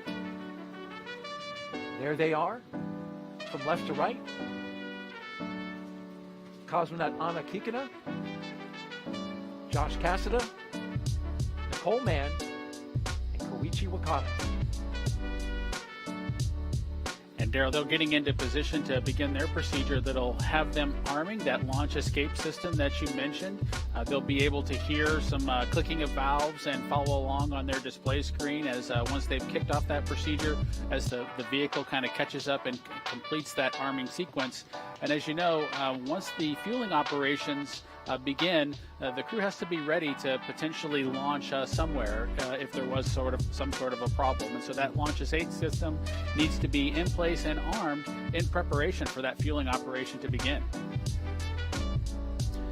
That system will stay armed throughout the ascent phase until the crew is actually safely in orbit, allowing them a safe way to escape from the Falcon 9 rocket should there be any sort of a problem with the vehicle. We're expecting to see the astronauts close their visors and arm the launch escape system that you just talked about, Bob. Here in a little over a minute, we'll get the call out from the launch team. You'll also see them ensure that their feet are in the appropriate locked-in position, their straps are tight, because again, should that system be required, they might be going for a pretty significant dynamic ride. But of course, we don't expect that to happen today, but they'll have that system in place just in case as the appropriate safety measure. How about that launch escape system powered by Super Draco engines capable of moving Dragon a half a mile in just 7.5 seconds, which is equivalent to a peak velocity of 436 miles per hour. I know you know this system well. You're very much briefed and very aware of its capabilities. You want to be able to not only get off the launch pad, but also get off the rocket while in flight. So it's got to move fast. Absolutely, Daryl. And for shuttle systems, the crew would really have to do a lot of manual activities to steer the vehicle through the appropriate escape or abort scenarios as we talked about them in those days. But this system is highly automated, and the crew primarily follows along with its operations. Dragon, you are go for section 7 of 4.100 to close visors and arm the launch escape system.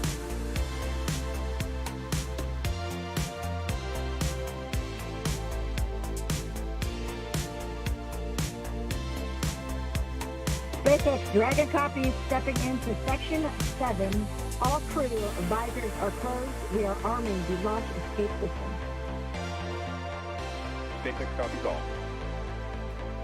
Commander Nicole Mann reporting back and confirming their visors are closed. They are ready to arm the launch escape system. And you can see the crew members pulling their straps and ensuring that they are buckled in, because from a crew perspective, that relaxation period that I talked about earlier is now over. Yeah, it's all business now. Want to make sure that you're in your seat, firm and tight. The operation of fueling. This is also the part of the operation that starts to be a little bit different than training. You know, you really can't capture the tone. This is on countdown 1. Escape system verified armed. That's the verification of the arm escape system. So from a training perspective, the sounds and things that the crew will hear during the loading operation are just different than they're able to capture from a training perspective. And so now is when it starts to, again, be a little bit different from a crew perspective. There's no simulating that system. You know, there is some acoustics that they tried to capture. Falcon 9 tanks will be venting for the start of prop load. Expect loud venting. That they tried to capture with the Demo 1 audio, if you will. But as you heard in the comm that just came through there, you know, you need to get reminded to expect loud venting during some of the operations. And these are new things from a crew perspective that you've been briefed on, but now you're going to hear them for the first time. 3 of the 4 crew members inside that capsule right now have never flown to space before. They are first-time flyers.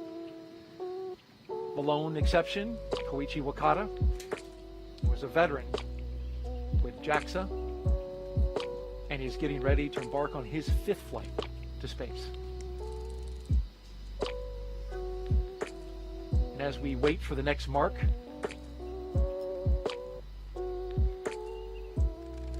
you know, the crew's experience, whether it's a space shuttle or a Soyuz or the Dragon vehicle or Starliner or Artemis, as we move towards that, these experiences are all slightly different. And so I'm excited to hear, you know, Koichi's discussion as he tries to balance and describe all 3 of them side by side when he gets back from this mission. Would love to hear him talk about the comparisons. There's only a few astronauts like him, right, that have been able to fly on all 3 vehicles. Yes, and as we go forward here with the Artemis missions coming forward, I'm excited to have folks compare and contrast their Orion experience, their SLS experience with Falcon 9 or our other rockets. That's going to be fun. Just a few seconds now, and we're awaiting the confirmation to the beginning of loading propellant into the Falcon 9 rocket. A beautiful shot there as we encircle the launch pad.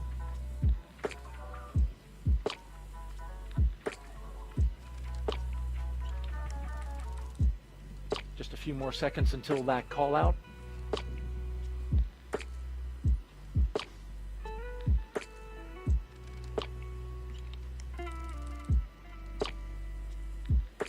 Propellant loading has started.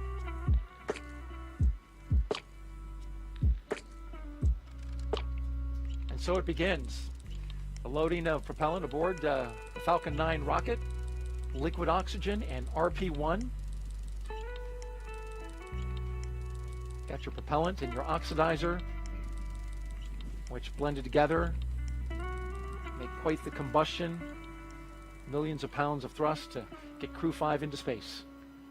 You know, there are a lot of details to that operation, Daryl, with each of the stages, and as you mentioned, the oxidizer and the fuel both needing to be loaded, and so the crew will follow along with that carefully as the loading operation commences. If there was any reason for them to need to stop that operation, the crew would expect that propellant loading to kind of be backed out and reversed, and so they'll want to understand the state of that fueling operation going forward, just in case they had to back out of it. And we got a social question now from @Grant B117, who asks, how long does it take to complete the fueling operations? You know, it's a great question, Daryl, and they started it at 35 minutes because that's really prior to liftoff, because that's how long it takes for the loading operations to kind of get executed. The crew goes through the process, the ground team, of loading that propellant, ensuring that they get the proper commodities on board. The actual sequencing of things might be affected a little bit by the temperature on a given day, but they have that process well monitored, and they begin at 35 minutes because that's how long it takes to get the rocket all fueled up. Thank you for answering those questions, and to you out there for asking the questions. Keep them coming. #AskNASA on our various social platforms. And again, now that fueling for Falcon 9 has started, that means the 8 Super Draco engines inside Crew Dragon are ready, if needed, to launch the capsule away from Falcon 9 in an instant, should there be any kind of emergency associated with the rocket or the pad. The NASA and SpaceX teams have trained extensively for exactly that type of contingency. And so now let's go over to Kate Tice at SpaceX headquarters in Hawthorne for another operations update. Kate? Thanks, Daryl. You can probably tell by the background noise that things are starting to get more exciting now that we're just practically 30 minutes away from launch of Crew 5, certainly counting down the final minutes. Everything's still looking good for Falcon 9 and Dragon. With that launch escape system now armed, we are heading for an on-time launch just 32 minutes from now. As you saw, Falcon 9 propellant load began right on time at T-minus 35 minutes. The first and second stages of Falcon 9 are each loaded with 2 liquid propellants. One is fuel, which is loaded into a tank at the bottom of each stage, and the other is an oxidizer, and that's loaded into a tank at the top of each stage. The fuel that we use to power the Merlin engines is a refined kerosene referred to as Rp1 or Rocket Propellant 1. The oxidizer loaded on each stage is a densified liquid oxygen, or LOX. Densified means that it's kept much colder than typical for launch vehicles, and it takes up less volume. And as such, this allows for more oxidizer to be loaded into the first and second stages. Now, to ignite the fuel and oxidizer in the Merlin rocket engine, we use an ignition fluid called TTEP. When TTEP comes into contact with oxygen, it burns, giving off a green-colored flame. Once we have that flame going, we add in the kerosene fuel to the Merlin chamber, and the engine ramps up to full power. You might actually be able to see that green flash just as the second stage engine ignites following stage separation, which is expected to happen about 2 minutes and 48 seconds into flight. Right now, we're topping off helium into pressure vessels on both stages. This is used to pressurize tanks in flight as propellant is pulled out of those tanks by the Merlin turbo pumps. Now, on board the spacecraft, the astronauts are monitoring systems from their crew monitors. Cryo-helium loading has started. All right, there we just heard that the cryo-helium load has begun. Again, that is going into those pressure vessels that I mentioned earlier. Now, the crew training simulator has included playback of the sounds that were recorded in a previous Dragon capsule during recent flights. So all of the pops and the hisses that the vehicle puts out, all the crew has heard those before, though not live. So they are prepared for all the noises, the extra noises that they're now hearing. As for the range, continues to report no problems. They are go to support launch. Weather also clearly looking great. I think we're actually seeing even fewer clouds than we were about 20 minutes ago.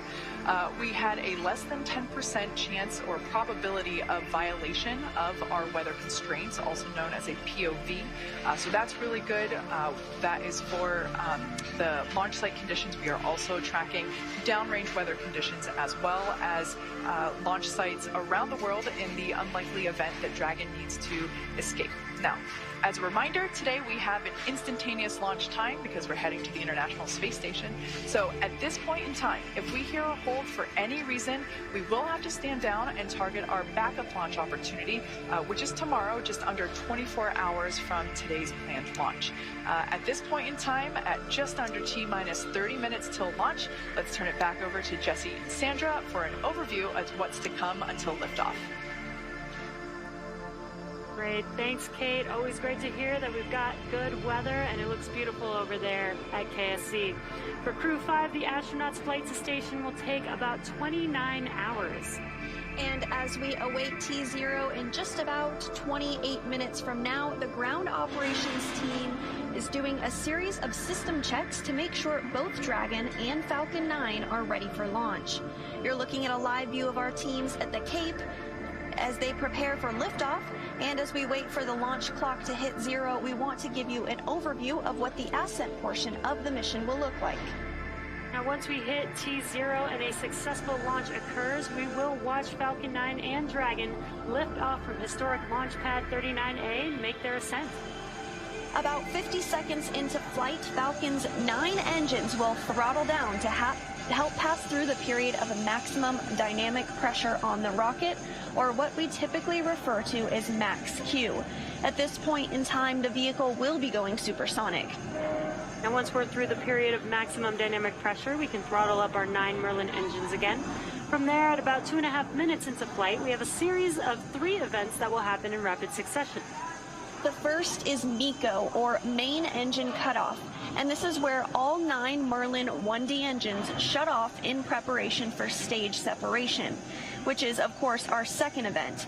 This is where the first stage detaches from the second stage, and the first stage will make its way back to Earth for landing, while the second stage continues on its journey with the third event, which is SES-1, or Second Stage Engine Start Number 1, and this is where the MVAC engine lights up and propels the second stage along with our Crew 5 astronauts to orbit.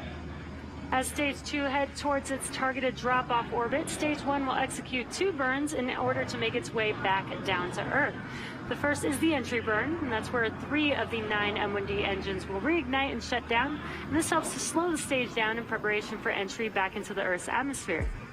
While the first stage is heading back to Earth, the second stage will cut off its 1 Merlin engine that was ignited right after stage separation. Once this happens, we will wait for confirmation of a good orbital insertion. About 90 seconds after Dragon gets into orbit, Falcon 9 will land back on Earth. The landing burn is just a single engine burn, powerful enough to bring the vehicle's speed down rapidly in order to touch down on the drone ship at about 9.5 minutes into the mission. While Falcon 9's first stage is landing, Dragon is preparing to separate from the second stage.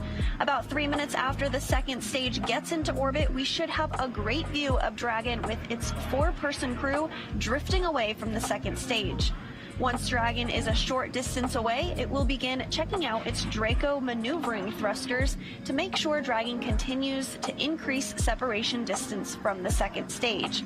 And it is worth noting that these are not the Super Draco engines that would be used during an abort scenario.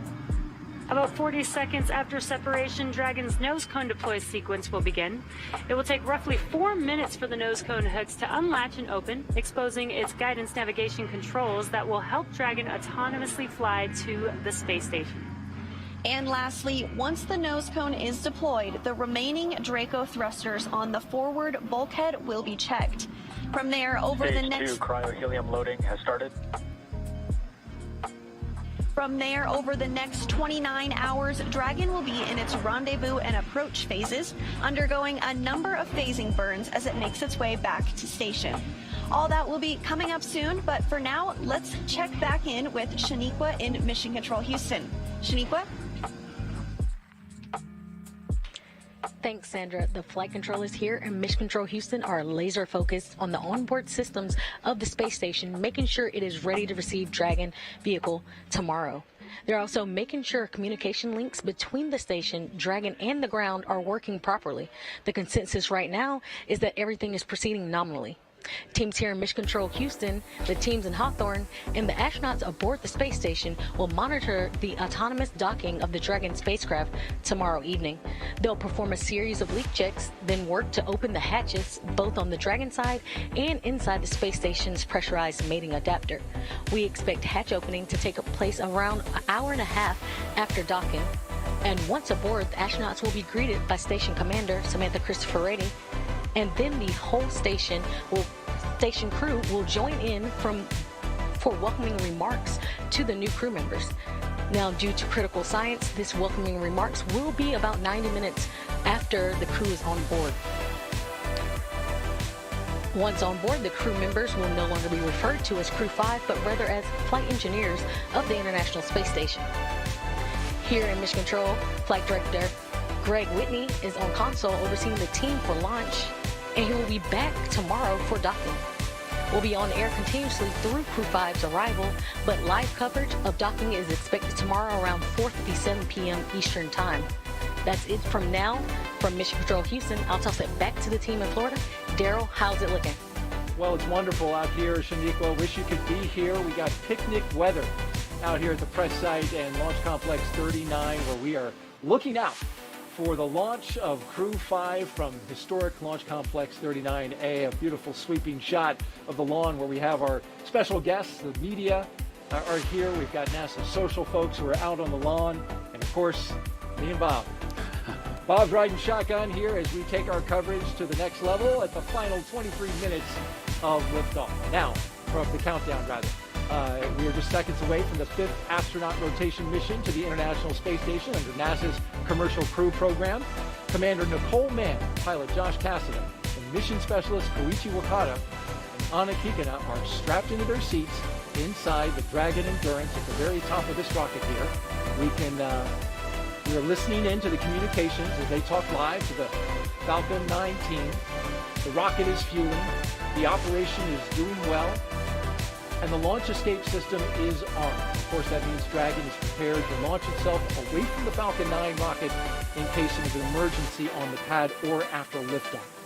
So far, operations looking and sounding as expected, and we are counting down to our liftoff at just after noon, 12 p.m. and 57 seconds after the hour Eastern time. There was a 1-second adjustment. That's pretty typical as happens when we get to this stage of the mission. The mission is the continuation of rotational crew flights to the International Space Station from U.S. soil on private rockets and spacecraft. Of course, this would not have been possible without the success of the NASA SpaceX Demo 2 test flight now 2 years ago, and of course the safe delivery and return of crews 1, 2, 3, and eventually here in about a week, crew 4. Of course, we're happy to have the pilot from Demo 2, and that's Bob Bingham. Appreciate you being here, but giving us some great thoughts and explanations about everything that's been happening. Well, thank you, Daryl. I'm super excited to be here for Crew 5 and get a chance to relive my experience during the Demo 2 mission. And it's been a great one so far. We've watched the crew get into the capsule. We've watched, they've worked through a couple of issues early on, but those have been cleared. A suit leak check and a hatch leak check that had to be double checked. Now we're rolling along and moving towards liftoff. A couple things that are coming up as we count down. We're going to have stage 2 Rp1 load complete. That's in 20 seconds. A few seconds later, we'll get strong back chill. That will begin in order to set the stage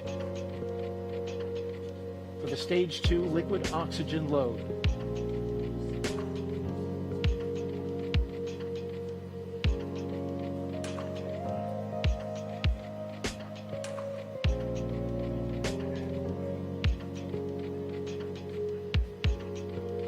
Propellant's load is not an exact science, but once it completes, we'll hear that call out. Stage 2 Rp1 load is complete. There you heard it. Let's talk a little bit about the crew. If you're just joining us, we have a 4-person crew that we call Crew 5, and it's commanded by Nicole Mann. She holds a Master of Science in Mechanical Engineering and is a colonel in the Marine Corps. She was an FA-18 Hornet and Super Hornet test pilot and deployed twice aboard aircraft carriers in support of combat operations in Iraq and Afghanistan.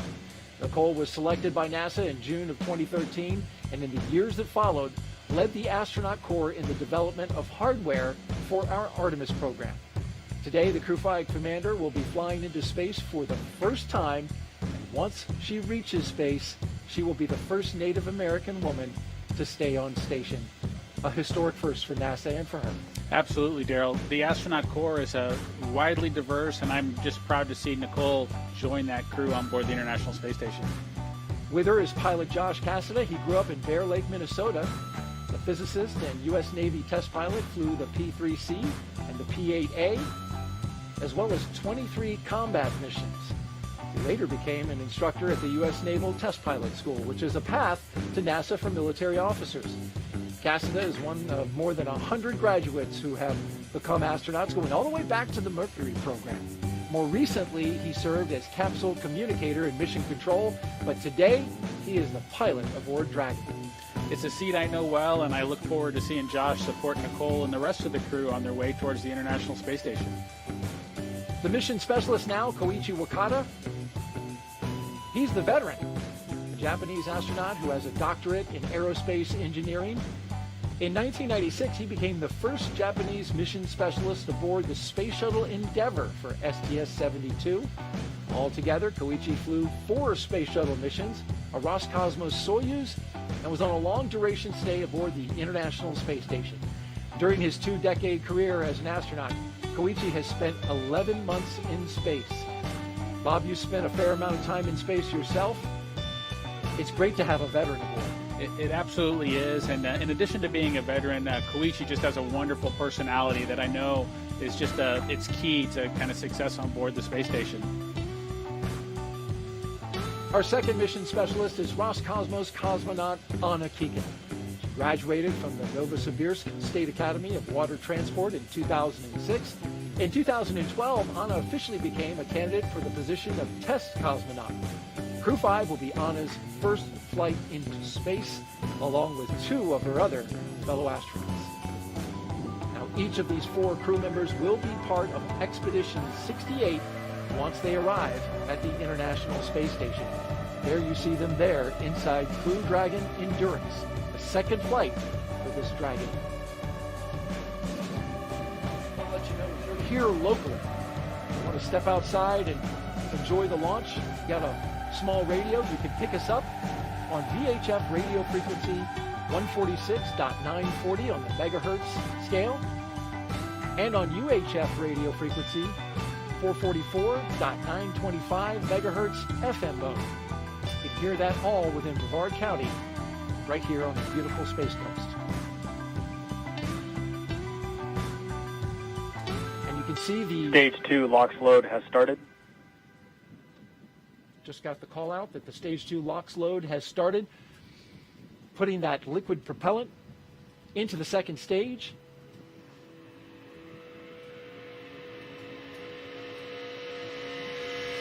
Let's check back in with Kate Tice and get an update from Hawthorne. Kate?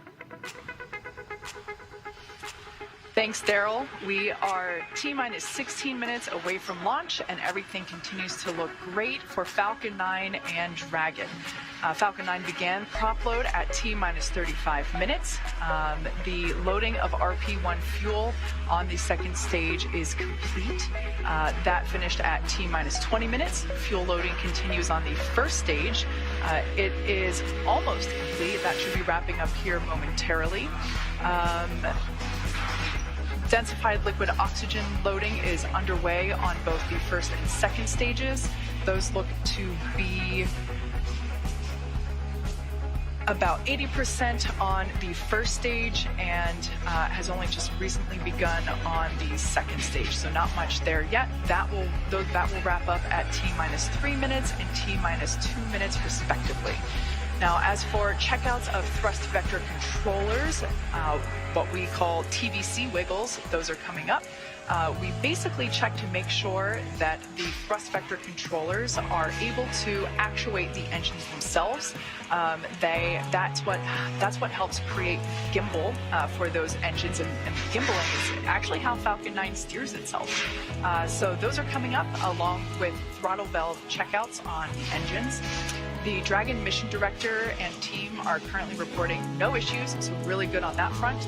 Communication checkouts are complete. The crew access arm is retracted, as we can see there, and the crew is strapped in and ready to go, as you can see there on the right-hand side of your screen.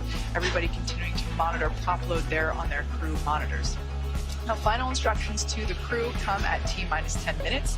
At that point, their crew displays will be configured for launch. This setup gives the crew insight into how the launch is proceeding and provides constant updates on vehicle health. At T-minus 5 minutes, we'll hear the call out that will be in terminal count, and at that point, Dragon will transition to internal power. We'll hear continued call outs on the countdown nets as we get closer to liftoff. As for range, they continue to be go, continuing to monitor the launch corridor, and everything remains green. As for weather, we're looking at 7-mile-per-hour winds at the launch site, and as I said before, as the countdown continues, we are seeing fewer and fewer clouds. Just an absolutely stunning day there at Kennedy Space Center. Let's check back in with Daryl to see the last couple minutes prior to liftoff. Thanks, Kate, and it really couldn't be more perfect out here weather-wise for a launch. How about that, Bob? It just looks absolutely stunning to look out and see the vehicle ready to go, the crew on board, strapped in. I'm just super excited for them. There's a view of the countdown clock and the historic American flag that has been standing there since the Space Shuttle program. Now you're looking at a pic of Crew 5. Crew 5 flying aboard the Dragon Capsule Endurance, and the booster that you see behind them that they're posing with is a brand new one. Actually was damaged in transit from California to Texas, but it was fixed, repaired. Crew did a great job, the SpaceX team, in getting it all ready. And at the time that Falcon 9 launches Dragon to space, the International Space Station will be 260 statute miles over Australia. Crew 5 will then spend the next 21 hours with Mission Control Team that you see there in Houston, standing by, getting ready for the beginning of this mission. We'll spend 29 hours chasing down the International Space Station for a rendezvous at 4:57 p.m. Eastern Time tomorrow evening. One of the longer transits, Bob. It's true. It's a little bit longer than usual, or average, I would say, as we work towards Crew 5. But as the launch dates shift around, that changes the time that you can actually arrive on Space Station. They've got plenty of consumables, so it should be fun to have some time in space. And when they arrive tomorrow evening, we'll have live coverage on NASA TV of docking, as well as the Crew 5 welcome ceremony at 8:15 p.m. Eastern Time, 7:15 p.m. Central. And some final thoughts, Bob, as we get ready to watch Crew 5 launch into space.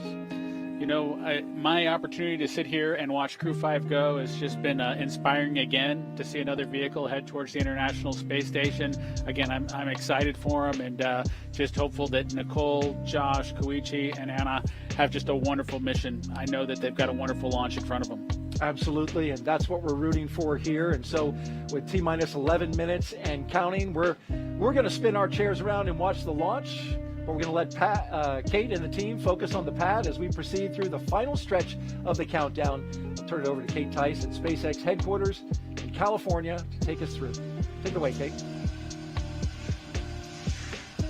Thanks, Daryl. As you can probably tell by the background noise, the crowd is definitely growing here at SpaceX headquarters in Hawthorne, California. Certainly one of our company traditions is to watch the launch itself from behind Mission Control, which you see there on your screen. You can see this is Mission Control Hawthorne, or as you sometimes hear referred to as MCCX.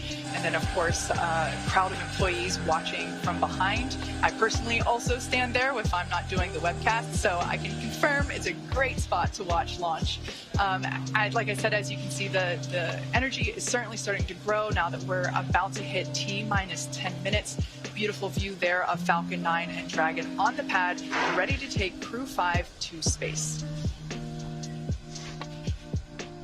We did discuss Dragon, SpaceX, confirm crew displays are configured for launch.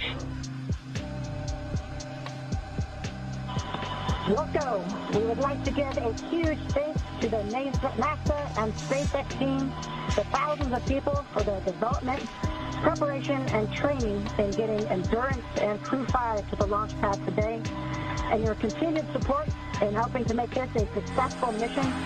We look forward to joining the rest of our Expedition 68 crew members aboard the International Space Station. And a special thanks on behalf of all the crew to our family and friends. It is your love and support that help make dreams come true. Now let's do this. Crew 5 displays are configured for launch. Copy. And Nicole, Josh, Koichi, and Anna, on behalf of the entire team at SpaceX, good luck, Godspeed, and enjoy the ride. And those words from Nicole Mann, the first female commander of a Dragon, as she thanked the many folks that have helped get them to this point. We're now less than 9 minutes away from launch today. Upon liftoff, you'll hear a number and letter combinations which mark different abort zones throughout the flight, as well as some performance calls. The first two are 1A and 1B, and those signify the first stage and will last up to the very north tip of North Carolina. The next are 2A through 2E, and those will come into play once the second stage kicks in, lasting from the top of North Carolina all the way to the tip of Newfoundland in the northern Atlantic. You'll also hear a spot that is to be avoided, and you might hear Shannon or forward to Shannon, and that actually refers to Shannon, Ireland, meaning they would target off the east coast of Ireland if they were later in that second stage and did need to abort for some reason. So the next major milestone that we're looking towards will come just seconds from now, and that will be when engine chill begins on the first stage of the engine. That's right. So engine chill is basically when we take a little bit of that super chilled densified liquid oxygen and we flow it through the turbo pumps of the Merlin M1D engines on the first stage. This helps to prepare the turbo pumps and avoid any thermal shock to the hardware when they see the full flow of liquid oxygen during ignition. We're also expecting the conclusion of prop load for the Rp1 on first stage to wrap up at T-minus 6 minutes. LOX load continues to be underway on both first and second stages, again wrapping those at T-minus 3 minutes and 2 minutes. And after that, we'll hear a number of call-outs related to Dragon's flight computer. Some will be Stage 1 engine chill has started. And you did just hear that call out that stage 1 engine chill has begun. Coming up in just about 45 seconds, we should expect to hear that Rp1 load is complete. Rp1 load is that densified kerosene or rocket fuel that will help propel the crew into orbit. All of that Rp1 is loaded into the first stage, and we are standing by to hear that it was loaded into the second stage as well. Again, we expect that to wrap at T-minus 6 minutes. The venting that you see on screen is totally normal. That is just some Stage 1, Rp1 load is complete. Great news there that Rp1 load is now finished. As I was saying, the venting that you see on the vehicle is totally normal. That's just some of the super chilled densified liquid oxygen just vaporizing as it comes into contact and vents from the vehicle. And coming up, we'll also hear the call for Dragon to configure for terminal count, and then it will be transferred over to internal power, and then we'll hear that propellant tanks on Falcon 9 are getting ready to pressurize, which helps add some additional rigidity and structural support as we get ready for strong back retract. That strong back will retract a couple of degrees at first, and then we will see it swing open completely just shortly or at the moment of Falcon 9 tanks will be pressurizing for strong back retract. Right, there's that indication that we are preparing for that strong back retraction. Coming up in just a few seconds, we should hear that Dragon is in terminal count. Dragon is in configure for terminal count. All right, there we heard that call. Dragon onboard computers have now taken control of the vehicle. As I mentioned before, first stage LOX or liquid oxygen loading is underway and will wrap up at T-minus 3 minutes. Second stage will wrap its LOX load at T-minus 2 minutes. Launch teams continue to report no issues and everything remains green and for an on-time launch. Retract has started.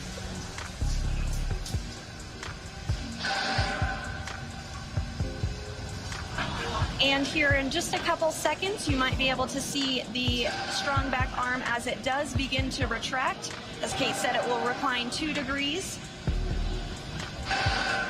We can just barely make out the clamp arms are now beginning to move.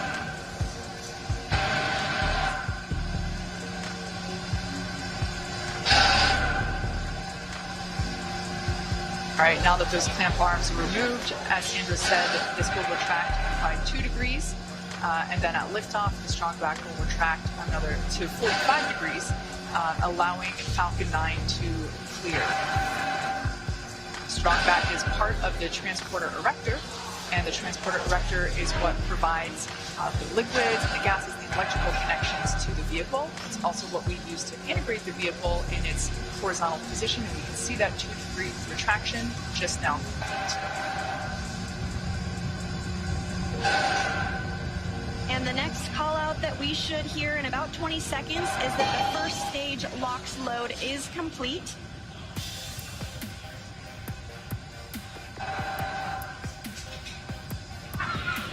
Stage 1 LOX load is complete. And there we go, all of the oxidizer loaded on stage 1. Soon we'll hear that stage 2 LOX load is complete, and that will be the last propellant call out we'll hear today. Now less than 3 minutes until launch. Dragon is in terminal count and is on internal power. All right, there we heard the good news that Dragon is now on internal power. Again, the white clouds that you see there at the base of the Dragon trunk, totally normal. That's just the vapor from the liquid oxygen. Again, second stage now wrapping up its LOX load. Excuse me, first stage wrapping up its LOX load just a few minutes ago, and now moving toward wrap up of second stage LOX load, which will complete at T-minus 2 minutes. Coming up on 2 minutes until liftoff, standing by for word that stage 2 LOX load has been completed.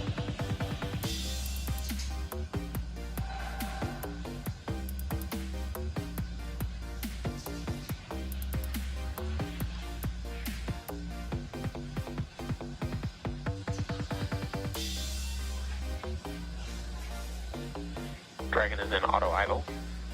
Stage 2 LOX load is complete. There we heard the call out. Falcon 9 is now completely fueled.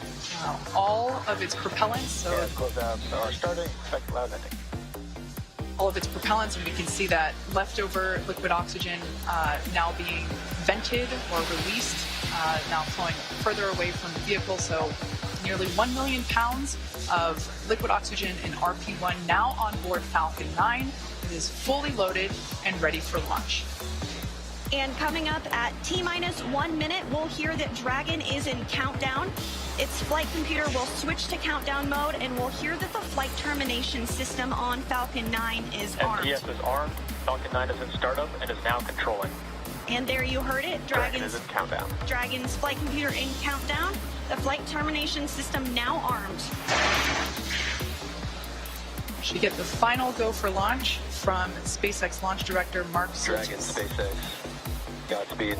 Go for launch. SpaceX Dragon, go for launch. SpaceX reports go. Crew reports go. 30 seconds until liftoff.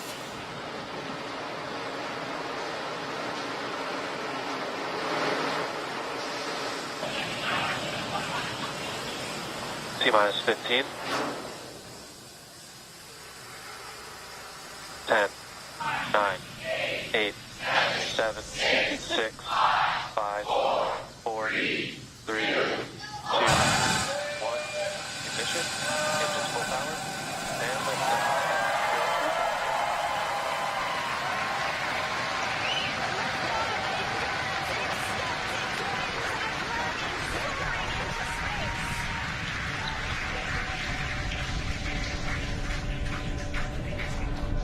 Stage 1 propulsion is nominal. Vehicle is pitching downrange. Stage 1 propulsion is nominal.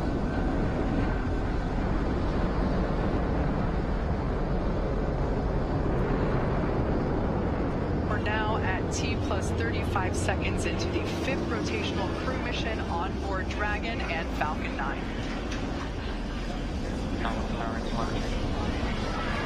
Coming up in just a few seconds, we'll hear the call out for stage 1 throttle down. Stage 1 throttle down. Falcon 9 engines throttling down to help pass through the period of maximum dynamic pressure. This period is known as max Q, and once the vehicle... There we just heard that the vehicle is now traveling faster than the speed of sound. Once through max Q, we'll throttle those Merlin engines back up. Max Q. Stage 1 throttle up. Stage 1 throttle. Stage 1 Bravo. Copy, 1 Bravo. That call out for 1 Bravo means we're in the second and final abort mode for the first stage, continuing to get good performance. The crew is already pulling over 2 Gs. And next up is going to be a couple of events in rapid succession. First will be engine chill on the second stage and back engine.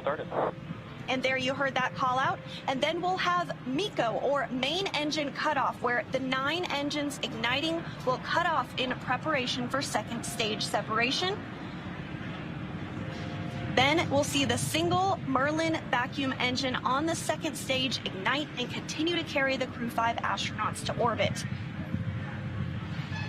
Just like we did on first stage, that MVAC chill is intended to help pre-chill the hardware prior to the full flow of that densified liquid oxygen. Stage 1 throttle down. At this point in time, those 9 Merlin engines are beginning to throttle down in preparation for MECO, or main engine cutoff.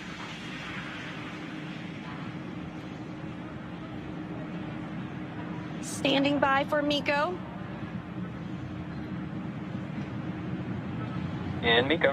Stage 2 Alpha. And stage separation confirmed. Copy, 2 Alpha. There we should see that second engine begin to ignite now. And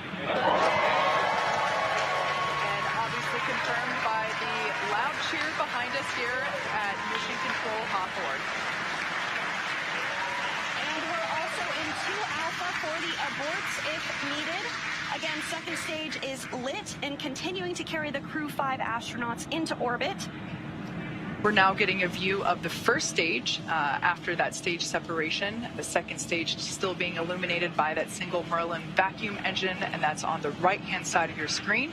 First stage on the left-hand side of your screen making its way back to Earth. We will be attempting to land it on our drone ship, which today we are using Just Read the Instructions. Acquisition signal, Bermuda.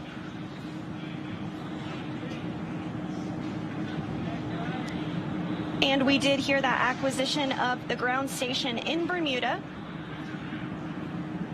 The first stage is continuing to make its way back to Earth, and the second stage is going to continue. SpaceX, trajectory nominal. Another good call, trajectory nominal. Dragon copy. Confirmation there from Commander Nicole Mann. You can also sort of see the Space Coast there in the background of the first stage on the left-hand side of your screen. It also looks like you can actually see the thrust plume created by the first stage as it's now rotating just out of screen. Second stage is going to continue firing until a little over 8 minutes into the flight, really doing the heavy lifting now, getting the crew into orbit. Everything continues to look nominal on both first and second stages. As I mentioned before, the first stage will be making a landing on one of our drone ships, which is currently parked a couple hundred miles off the coast of Florida in the Atlantic Ocean. So we can see now that... Dragon, SpaceX, trajectory nominal. Good confirmation there that we have good trajectory. The second stage now traveling over 5,400 miles per hour. Crew is pulling a little more than 1 G right now. That's going to continue to ramp up, peaking just before we get to second stage cutoff here in just a few minutes from now.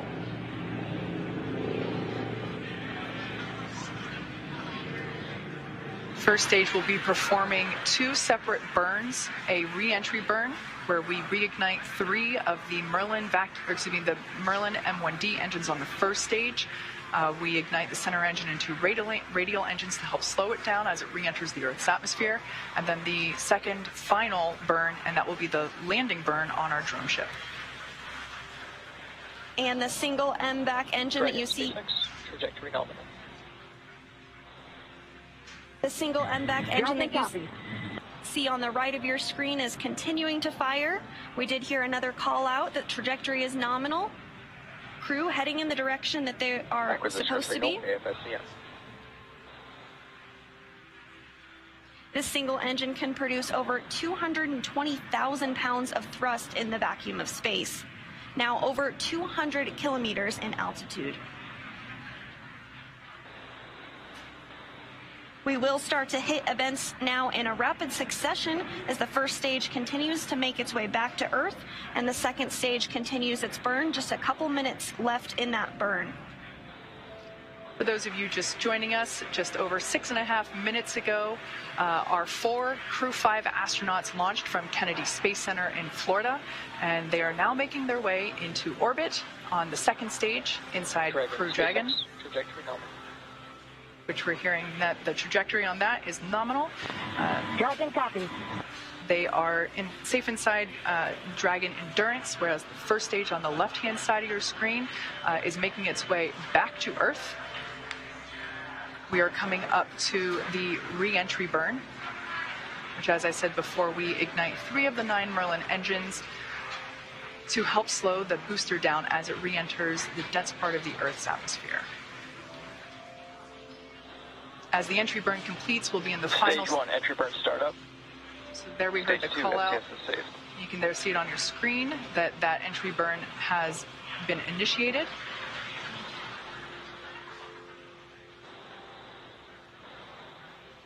And as that entry burn completes, we'll be in the final different abort phases here shortly, which essentially correspond to areas along the very northeastern seaboard of the U.S. Stage 1, entry burn shut down. Great news, that entry burn was shut down, and then those last all the way across the Atlantic off the coast of Scotland for those abort zones.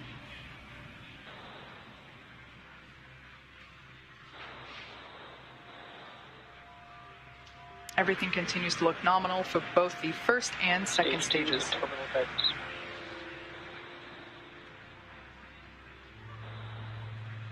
And the crew with the second stage still attached is now traveling over 13,000 miles per hour.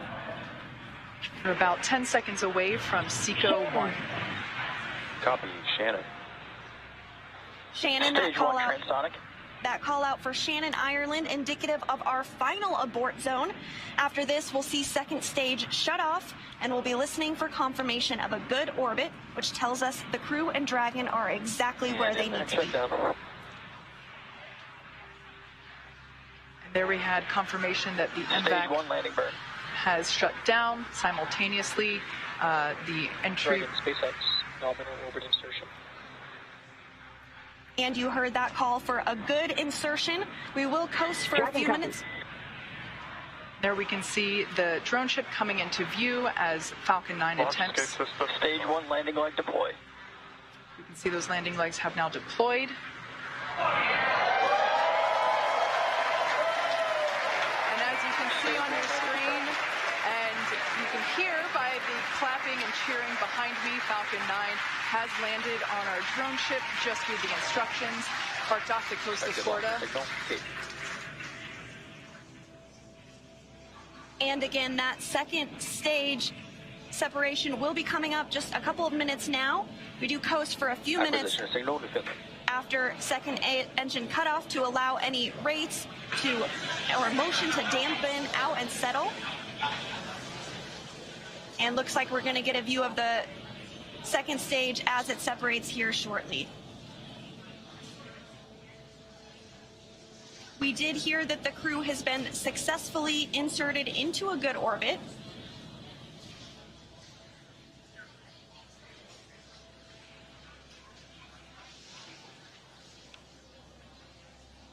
Again, the crew is still attached to the second stage.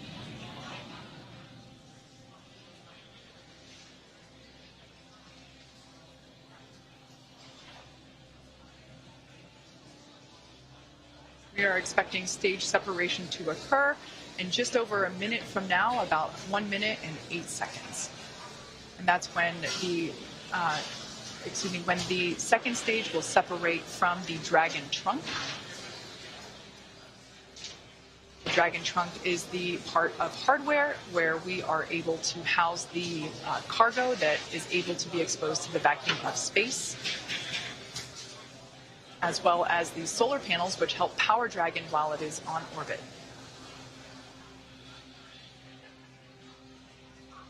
Again, that stage separation is now coming up in about 30 seconds. After stage separation, we will have nose cone deployment. Now that Dragon is in the vacuum of space, we will be able to open the nose cone and expose that forward hatch, which is what is utilized to dock autonomously with the International Space Station. And that nose cone does stay closed for the flight uphill to help protect all of the guidance, navigation, and control sensors. We are standing by for second stage separation.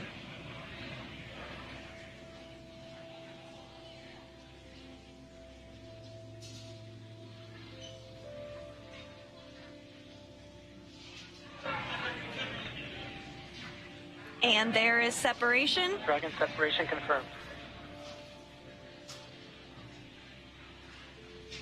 And Dragon, this is your launch director. Dragon Capsule is on.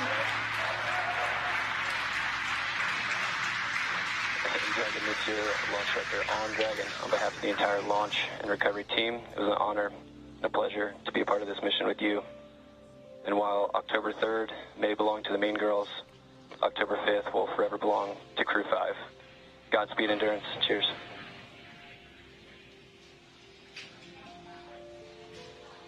Awesome. Thank you so much to the Falcon team. Woo! That was a smooth ride uphill.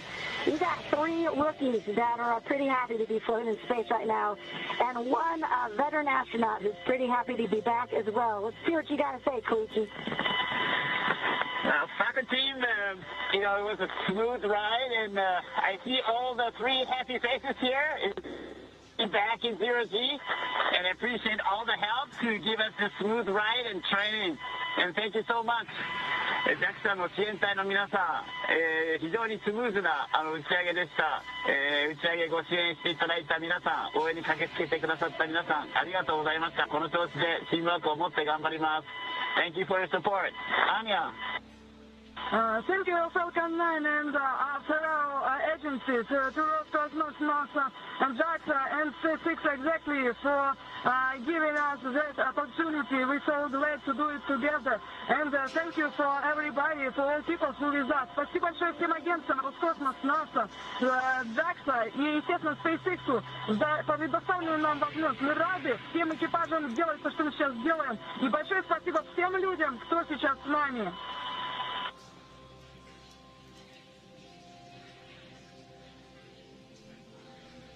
Really nice words there from the Crew 5 crew, as well as... And Dragon South 9C, thanks for the words. Had a great ride. Have a good mission. We'll see you later. A wonderful Mean Girls reference there by Launch Director Mark Soltis, and then we just heard from Chief Engineer Dan Alex. And we just heard our first Quindar tone, indicating the crew is in space. Dehumidifier activation and service section Draco checkouts. Expected loss of signal, New Hampshire. Dragon copy. And Kate, it did look like we were getting our first views of that microgravity indicator. I did see that as well. And we're getting views now of the crew on orbit, 3 of them for the first time ever. We saw some cheers, some high fives. Looks like they're feeling great.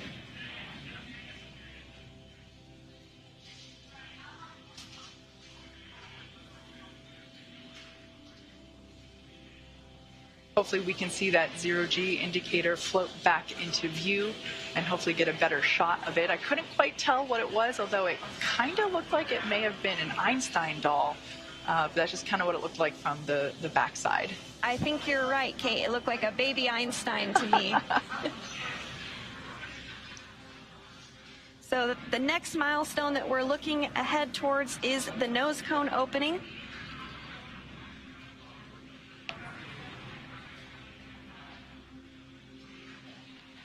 If you've just joined us, we had a successful liftoff exactly 16 minutes ago of the Crew 5 mission. They had an on-time liftoff from Kennedy Space Center at noon Eastern Time. They had a smooth ride up to orbit. The first stage landed successfully on our drone ship. Just read the instructions, and everything has been looking good so far. We are hoping to get another view on board Dragon once we're able to get that camera back. But so far, everything leading up to this point in time, we got a shot there of the MVAC engine, which is no longer firing. It is coasting with that attached to the second stage, which has been separated from Dragon. So everything was super smooth this morning, starting all the way back.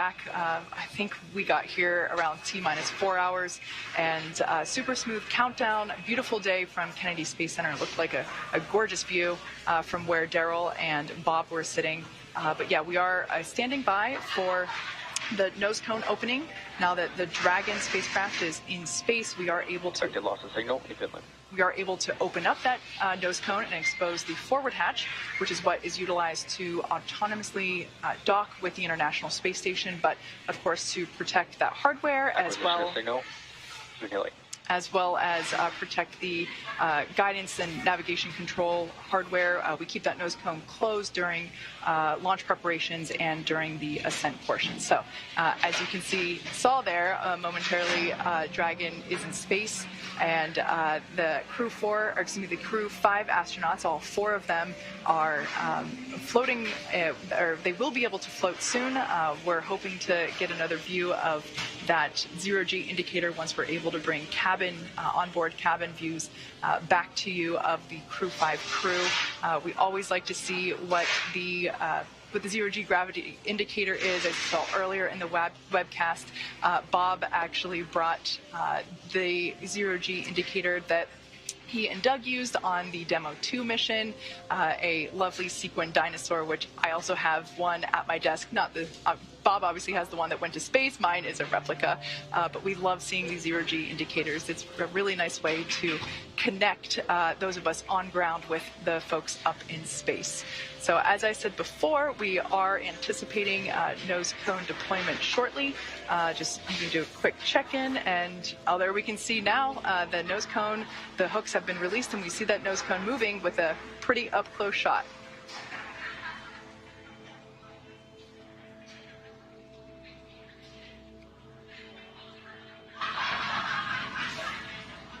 We're continuing to see that nose cone open, and acquisition of signal line. As we've mentioned, this does uncover a number of critical systems for the flight up to the space station that will be required for docking. There are 6 hooks that hold the nose cone in place during the launch and ascent portions. Those have begun to retract, and the nose cone is beginning to swing open.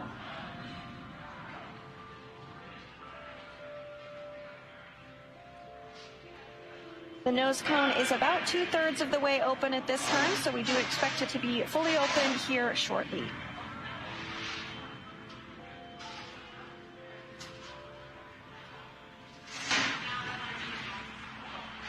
Shortly after nose cone deployment, the crew will be able to get their visors open, and they'll be given the okay to get out of their suits, and that will allow them to settle in for their ride to the International Space Station.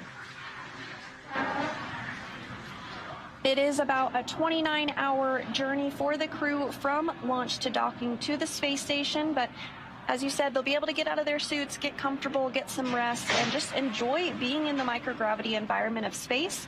Again, we have 3 first-time flyers and 1 veteran on today's flight, but I'm sure it was an exciting moment. No matter how many times you've been to space, I can't imagine that it ever gets old. I would probably agree with that. I would also imagine that the 3 first-time spacegoers will have a brief period of acclimation to gravity. I know I certainly would, and I also recognize that my period probably wouldn't be very brief in order to get acclimated to that lack of gravity. But yeah, this is something that the veteran astronauts on board station are, always happy to help really introduce the new spacegoers to the new environment. Absolutely. And we did also hear that there was good service section Draco checkouts that took place. We are standing by for that nose cone to be fully deployed, but it should be coming here momentarily.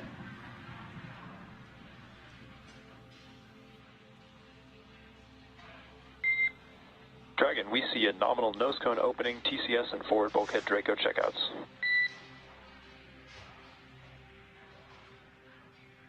Dragon copies.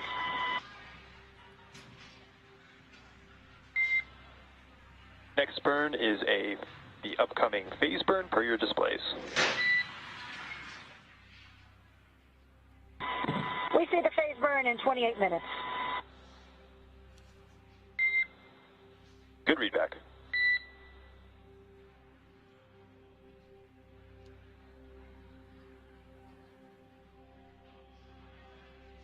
So you heard it there. The nose cone has fully been opened successfully. We had some good checkouts on the Draco thrusters, on the service section Draco thrusters rather, and we also had nominal forward bulkhead checkouts. That's right, and the astronauts should be getting the okay to doff or remove their suits in about 6 or 7 minutes. I would imagine that, as Sandra mentioned before, we do have 3 space newbies on board today. I would imagine that they would be pretty excited to get out of their seats. They've been in these seats for a while. The crew ingressed hours ago, and I would imagine that the 3 folks and even the veteran, everybody would be excited to get out and be able to float around a little bit for the first time on this Crew 5 mission. Yes, absolutely. And you do see the crew working through some procedures there on the touchpads that they do have in front of them. They'll continue to have those available for them throughout their flight uphill. Again, this is going to be about a 29-hour launch to docking for Crew 5.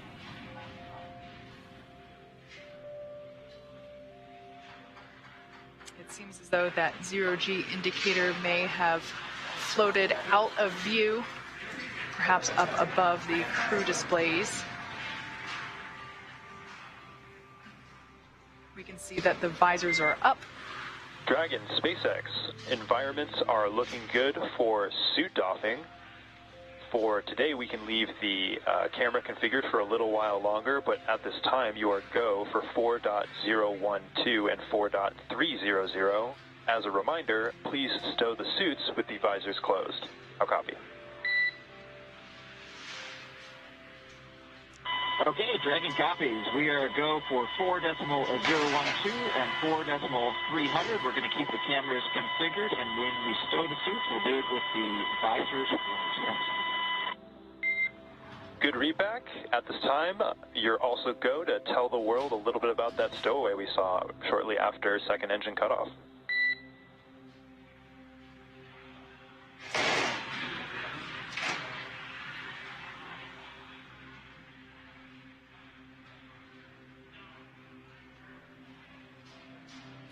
So we're standing by for a few words from the crew about that 0G indicator.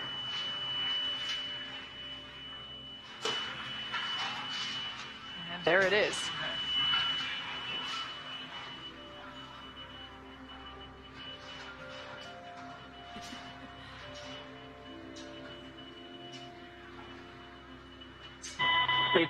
Dragon, I'm back in the ground. We missed the last part of your trip.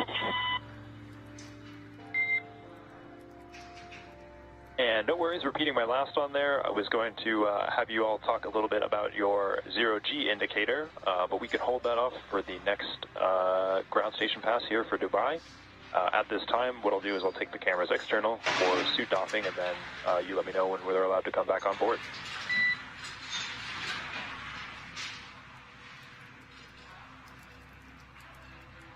Okay, Dragon copies, so we'll let you know when you come back on with the cameras, and we're excited to talk about our stowaway here. Okay, Dragon copies and working. And it does sound like we are in a brief expected loss of signal with the crew. This does happen from time to time when we're in between our satellites, but we will have views and communication back with them here shortly, and we're looking forward to hearing their words on their stowaway and what that special meaning is for the crew. So with Crew 5 now successfully on orbit, let's head over to our counterparts at Kennedy Space Center in Florida. Daryl, it was spectacular to watch this launch from here in Hawthorne, but tell me, what was it like to see it on the ground? It was amazing. First of all, we got an idyllic day right here on the Space Coast. I mean, the temperatures are like, mid 70s. There's a cool breeze. Phenomenal launch. Bob, I want to get your thoughts. You've flown, you've watched. This was pretty perfect. No, this was just outstanding. It was picturesque, with the blue sky, the blue background, a beautiful day here in Florida. The only thing I wish was that I was there with them, because that is the one place that is better to watch a launch from than right here at the Kennedy Space Center is on board the rocket ship. I got to believe that. And though we weren't on board, we did get to watch the views as we were going up and saw them land the booster, which, by the way, that booster also going to be SpaceX's and NASA's Crew 6 booster. So more the reuse, NASA taking advantage of that as well. Absolutely. Every chance that we get to reuse a capsule or reuse a booster kind of drives down costs and increases the opportunity for more folks to fly in space. Now I'm headed out to take a swim, right? I mean, this is just perfect out here. Bob, thank you for your thoughts. And now we're going to move on. We've got an interview here with Robin Gatens, the director of the International Space Station, who also joins us here. And you got to experience the launch from right here outside the press site. And I want to ask you, how did you enjoy it? Well, it's always exciting to see launch to the International Space Station. I've seen many, but especially to see a new international crew headed to the International Space Station was very exciting. And of course, you nailed it. Beautiful day. Really glad we got this one off today. Absolutely, and they'll make that 29-hour transit to the space station. You're the director of the International Space Station, so I want to ask you, I heard there's a book coming out that's there have been books before about the International Space Station, but a new one's coming out. Tell me a little bit about that. Yeah, it's called Our Benefits to Humanity. It is a publication we have put out before, and we actually released it in July, so it's out. It's both in print format as well as online, so people can just search on Benefits for Humanity, International Space Station, and find that book. And it highlights all of the wonderful research that's going on the space station. This crew will be doing over 200 experiments during their time on the International Space Station, ranging from medical kinds of research that will help treat diseases and produce new drugs here on Earth, regenerative medicine. One day we might even print organs for transplant on Earth. We have Earth science going on Space Station, a number of climate instruments to help us understand Earth's climate. Really exciting results. This is truly what we call the decade of results on the International Space Station, where we're building on past lessons and capabilities to just compound the results that we're able to get out of the space station.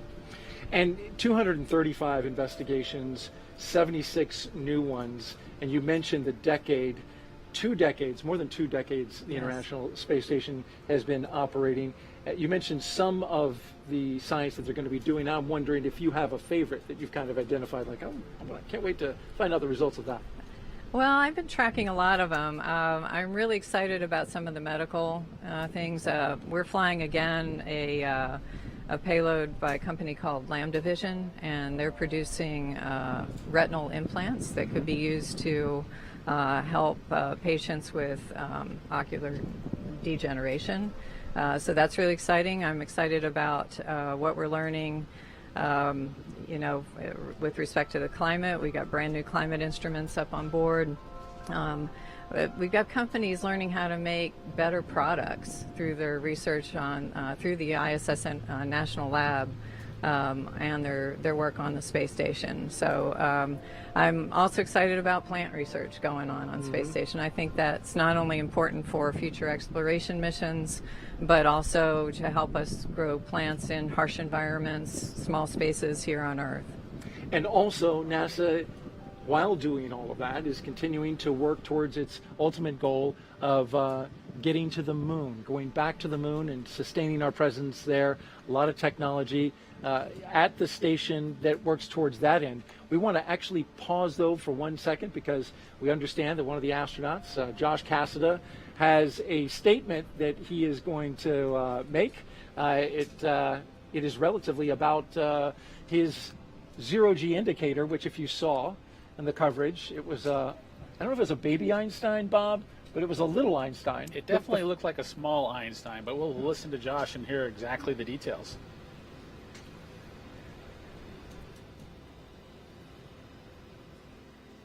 Let's listen in.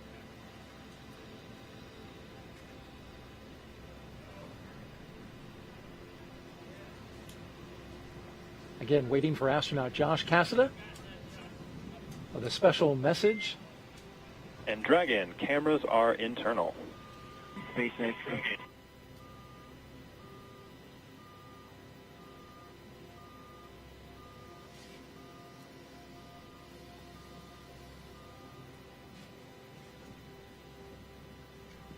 Dragon copies. We are internal with the waistbands off and stand by for the cabin mic check. You see Koichi Wakata is out of his seat.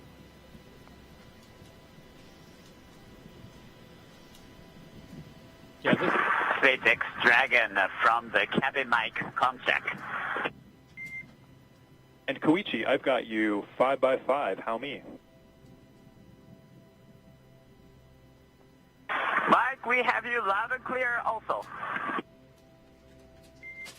Great news, and we're also getting some great views inside the capsule here, so if you all want to get a chance to talk about your indicator, we'd all love to hear some.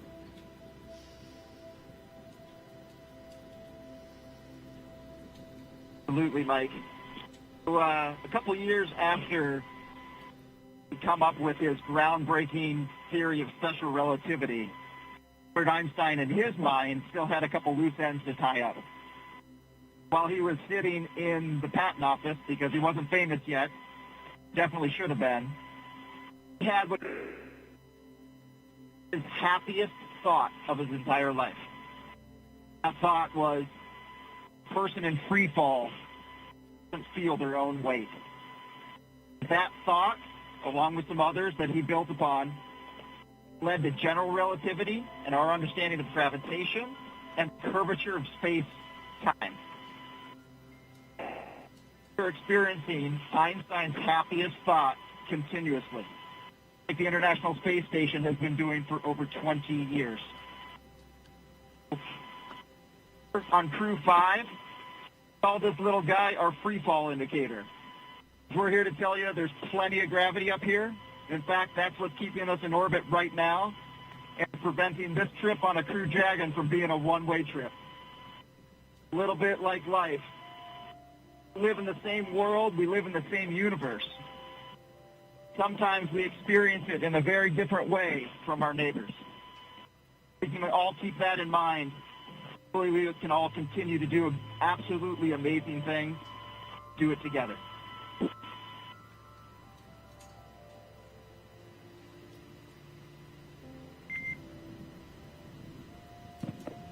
Well, that was excellent, Josh. We appreciate you all taking the chance to share with us some of those special words and some of the meaning to you all.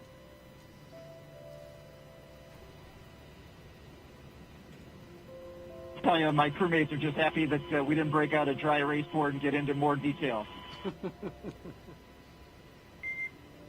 We'll chat lensing later. Absolutely. A message from at this time, astronaut Josh Cassada, the pilot of Crew 5, and his fellow astronauts and cosmonaut, floating in space high above the Earth as they head to the International Space Station with a special message about Albert Einstein, who is represented there floating around space as the zero-G indicator, but then also a nod to his theory of relativity. E equals mc squared, I believe, Bob. Well, there are a lot of great things that Einstein was responsible for, and I would just say that maybe there are 5 folks experiencing his happiest thought on board the Dragon capsule just right now. Absolutely, and NASA is looking to return humans to the surface of the moon, and this is part of it, going to the International Space Station. We mentioned some of the efforts in going up there, and of course the science that's going to be done by Crew 5. We're looking forward to that as well. Some final thoughts, Bob, about the day today. Well, it was just a wonderful day, a chance for me to relive the launch experience with the Falcon 9 and the Dragon capsule, and I'm just super excited for the Crew 5 and little Einstein on board and in free fall right now. A very special moment indeed. Before we wrap up, I want to send it over to Megan Cruz, who is with Deputy Administrator and former Space Shuttle astronaut Pam Melroy. I am Pam, and I have just been chatting about how wonderful of a day this was for a launch. Oh, it's a gorgeous day here at the historic Kennedy Space Center. For me to see the next generation of launch vehicles launching to the space station was thrilling. And also the next generation of young explorers. You know, you and I were talking about a young boy here, guys, that bought a space suit, an astronaut suit from downstairs at our store and was wearing it around and running around. How cute was that to see him so excited? Well, I found it pretty cute to see the 3 rookies who were on the flight, as well as my very dear personal friend Koichi Wakata, who I flew with in 2000 to the space station. So I'm inspired by both the young and the experienced. And speak to me about that like you said, you've flown on the space shuttle 3 times. Talk to me about that ascent, how it must feel as they're going up through the atmosphere. It's absolutely a remarkable experience, and I found myself thinking as I was looking at the schedule for this rocket, how physics drives so much of what we do. So it's very similar in the timing of everything, but the space shuttle was a little bit of a wild ride, I have to say. It had a lot of vibration, particularly the first 2 minutes. But you know, it's a very different experience when you're here on the ground. It always brings tears to my eyes. I pray for the crew. When you're inside the vehicle, you're having a blast. So I'm glad to hear that they were having a blast. Talk to me about why these commercial crew missions are so important. Well, they're really important to us for a lot of different reasons. The whole value that NASA brings to the American people, and in fact to humanity, is around science, a strong science and technology posture for the country, and inspiration. And we see that all wrapped up in Commercial Crew, because we see the ability to do more science on orbit because we can carry more crew members. We see the advancements that have been made through NASA investments in commercial crew and commercial cargo that are lifting our entire space industry. And of course, there's nothing better than seeing an astronaut fly to space for inspiration. Sure. And what's next for NASA? You know, right behind us, we have the vehicle assembly building. Inside is NASA's Artemis-1 rocket. Are you excited for that? Oh, I'm very excited. I'll tell you, it's a big deal when a new rocket flies for the first time. And we have learned a lot. We have a lot to learn, just like I was a test pilot. So when we flew airplanes, we never actually launched the first try. Usually we just taxied down the runway. So we've taken her out to the runway a couple of times now, and we've learned a lot. And I cannot wait to see the most powerful rocket in the world launch going to the moon. Yeah, we're doing a lot of great stuff here, and we're so happy to bring viewers on the ride with us, right? You bet. That's the whole idea. NASA shares and inspires. Perfect. Pam, thank you so much. I appreciate you being here. Guys, we're going to send it back to you for the last time today.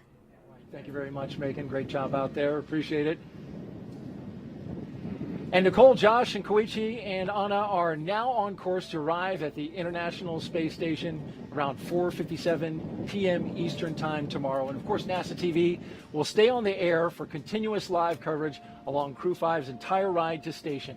Meanwhile, SpaceX's YouTube channel will join live coverage starting at roughly 2 hours prior to docking. And though our coverage here at Kennedy is coming to a close, we will turn it over to the team in Houston to take us through the next phases of the Crew 5 mission all the way through the arrival at the International Space Station. For those of you watching online on NASA's YouTube, make sure you take a look at the description below. You'll see the video link there, and you'll find that for Crew 5 Coast Phase. Live coverage will continue at that link shortly. You can see it at the bottom of your screen. Pull that up for you. If you're watching on NASA TV, you won't notice a thing, and coverage will continue. So a post-launch news conference is scheduled for 1:30 p.m. Eastern Time on NASA TV, and you can find mission updates on Twitter at NASA, at SpaceX, and on the web at nasa.gov, including timing on any potential live tours of Dragon Endurance during the trip to station. Now, before we sign off from Kennedy, I want to thank my partner and co-host, Bob Bankin, for being on the launch broadcast, sharing your incredible insight and experiences. Bob, I really enjoyed listening to you today. Thank you so much to you and to Megan, your wife, who helped us with Crew 4.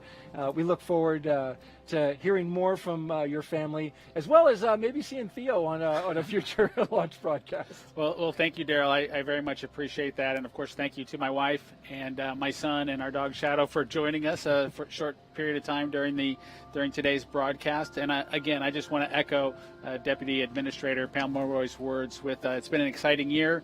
The Crew 5 folks are just getting started on their excitement for the year, if you will, on their way to the space station right now. But we've got an Artemis 1 rocket over there, the SLS, in the vehicle assembly building.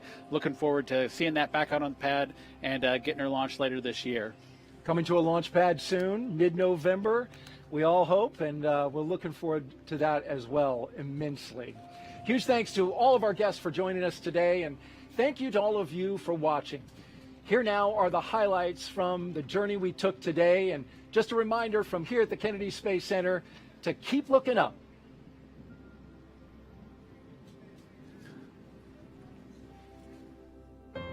They're getting suited up inside that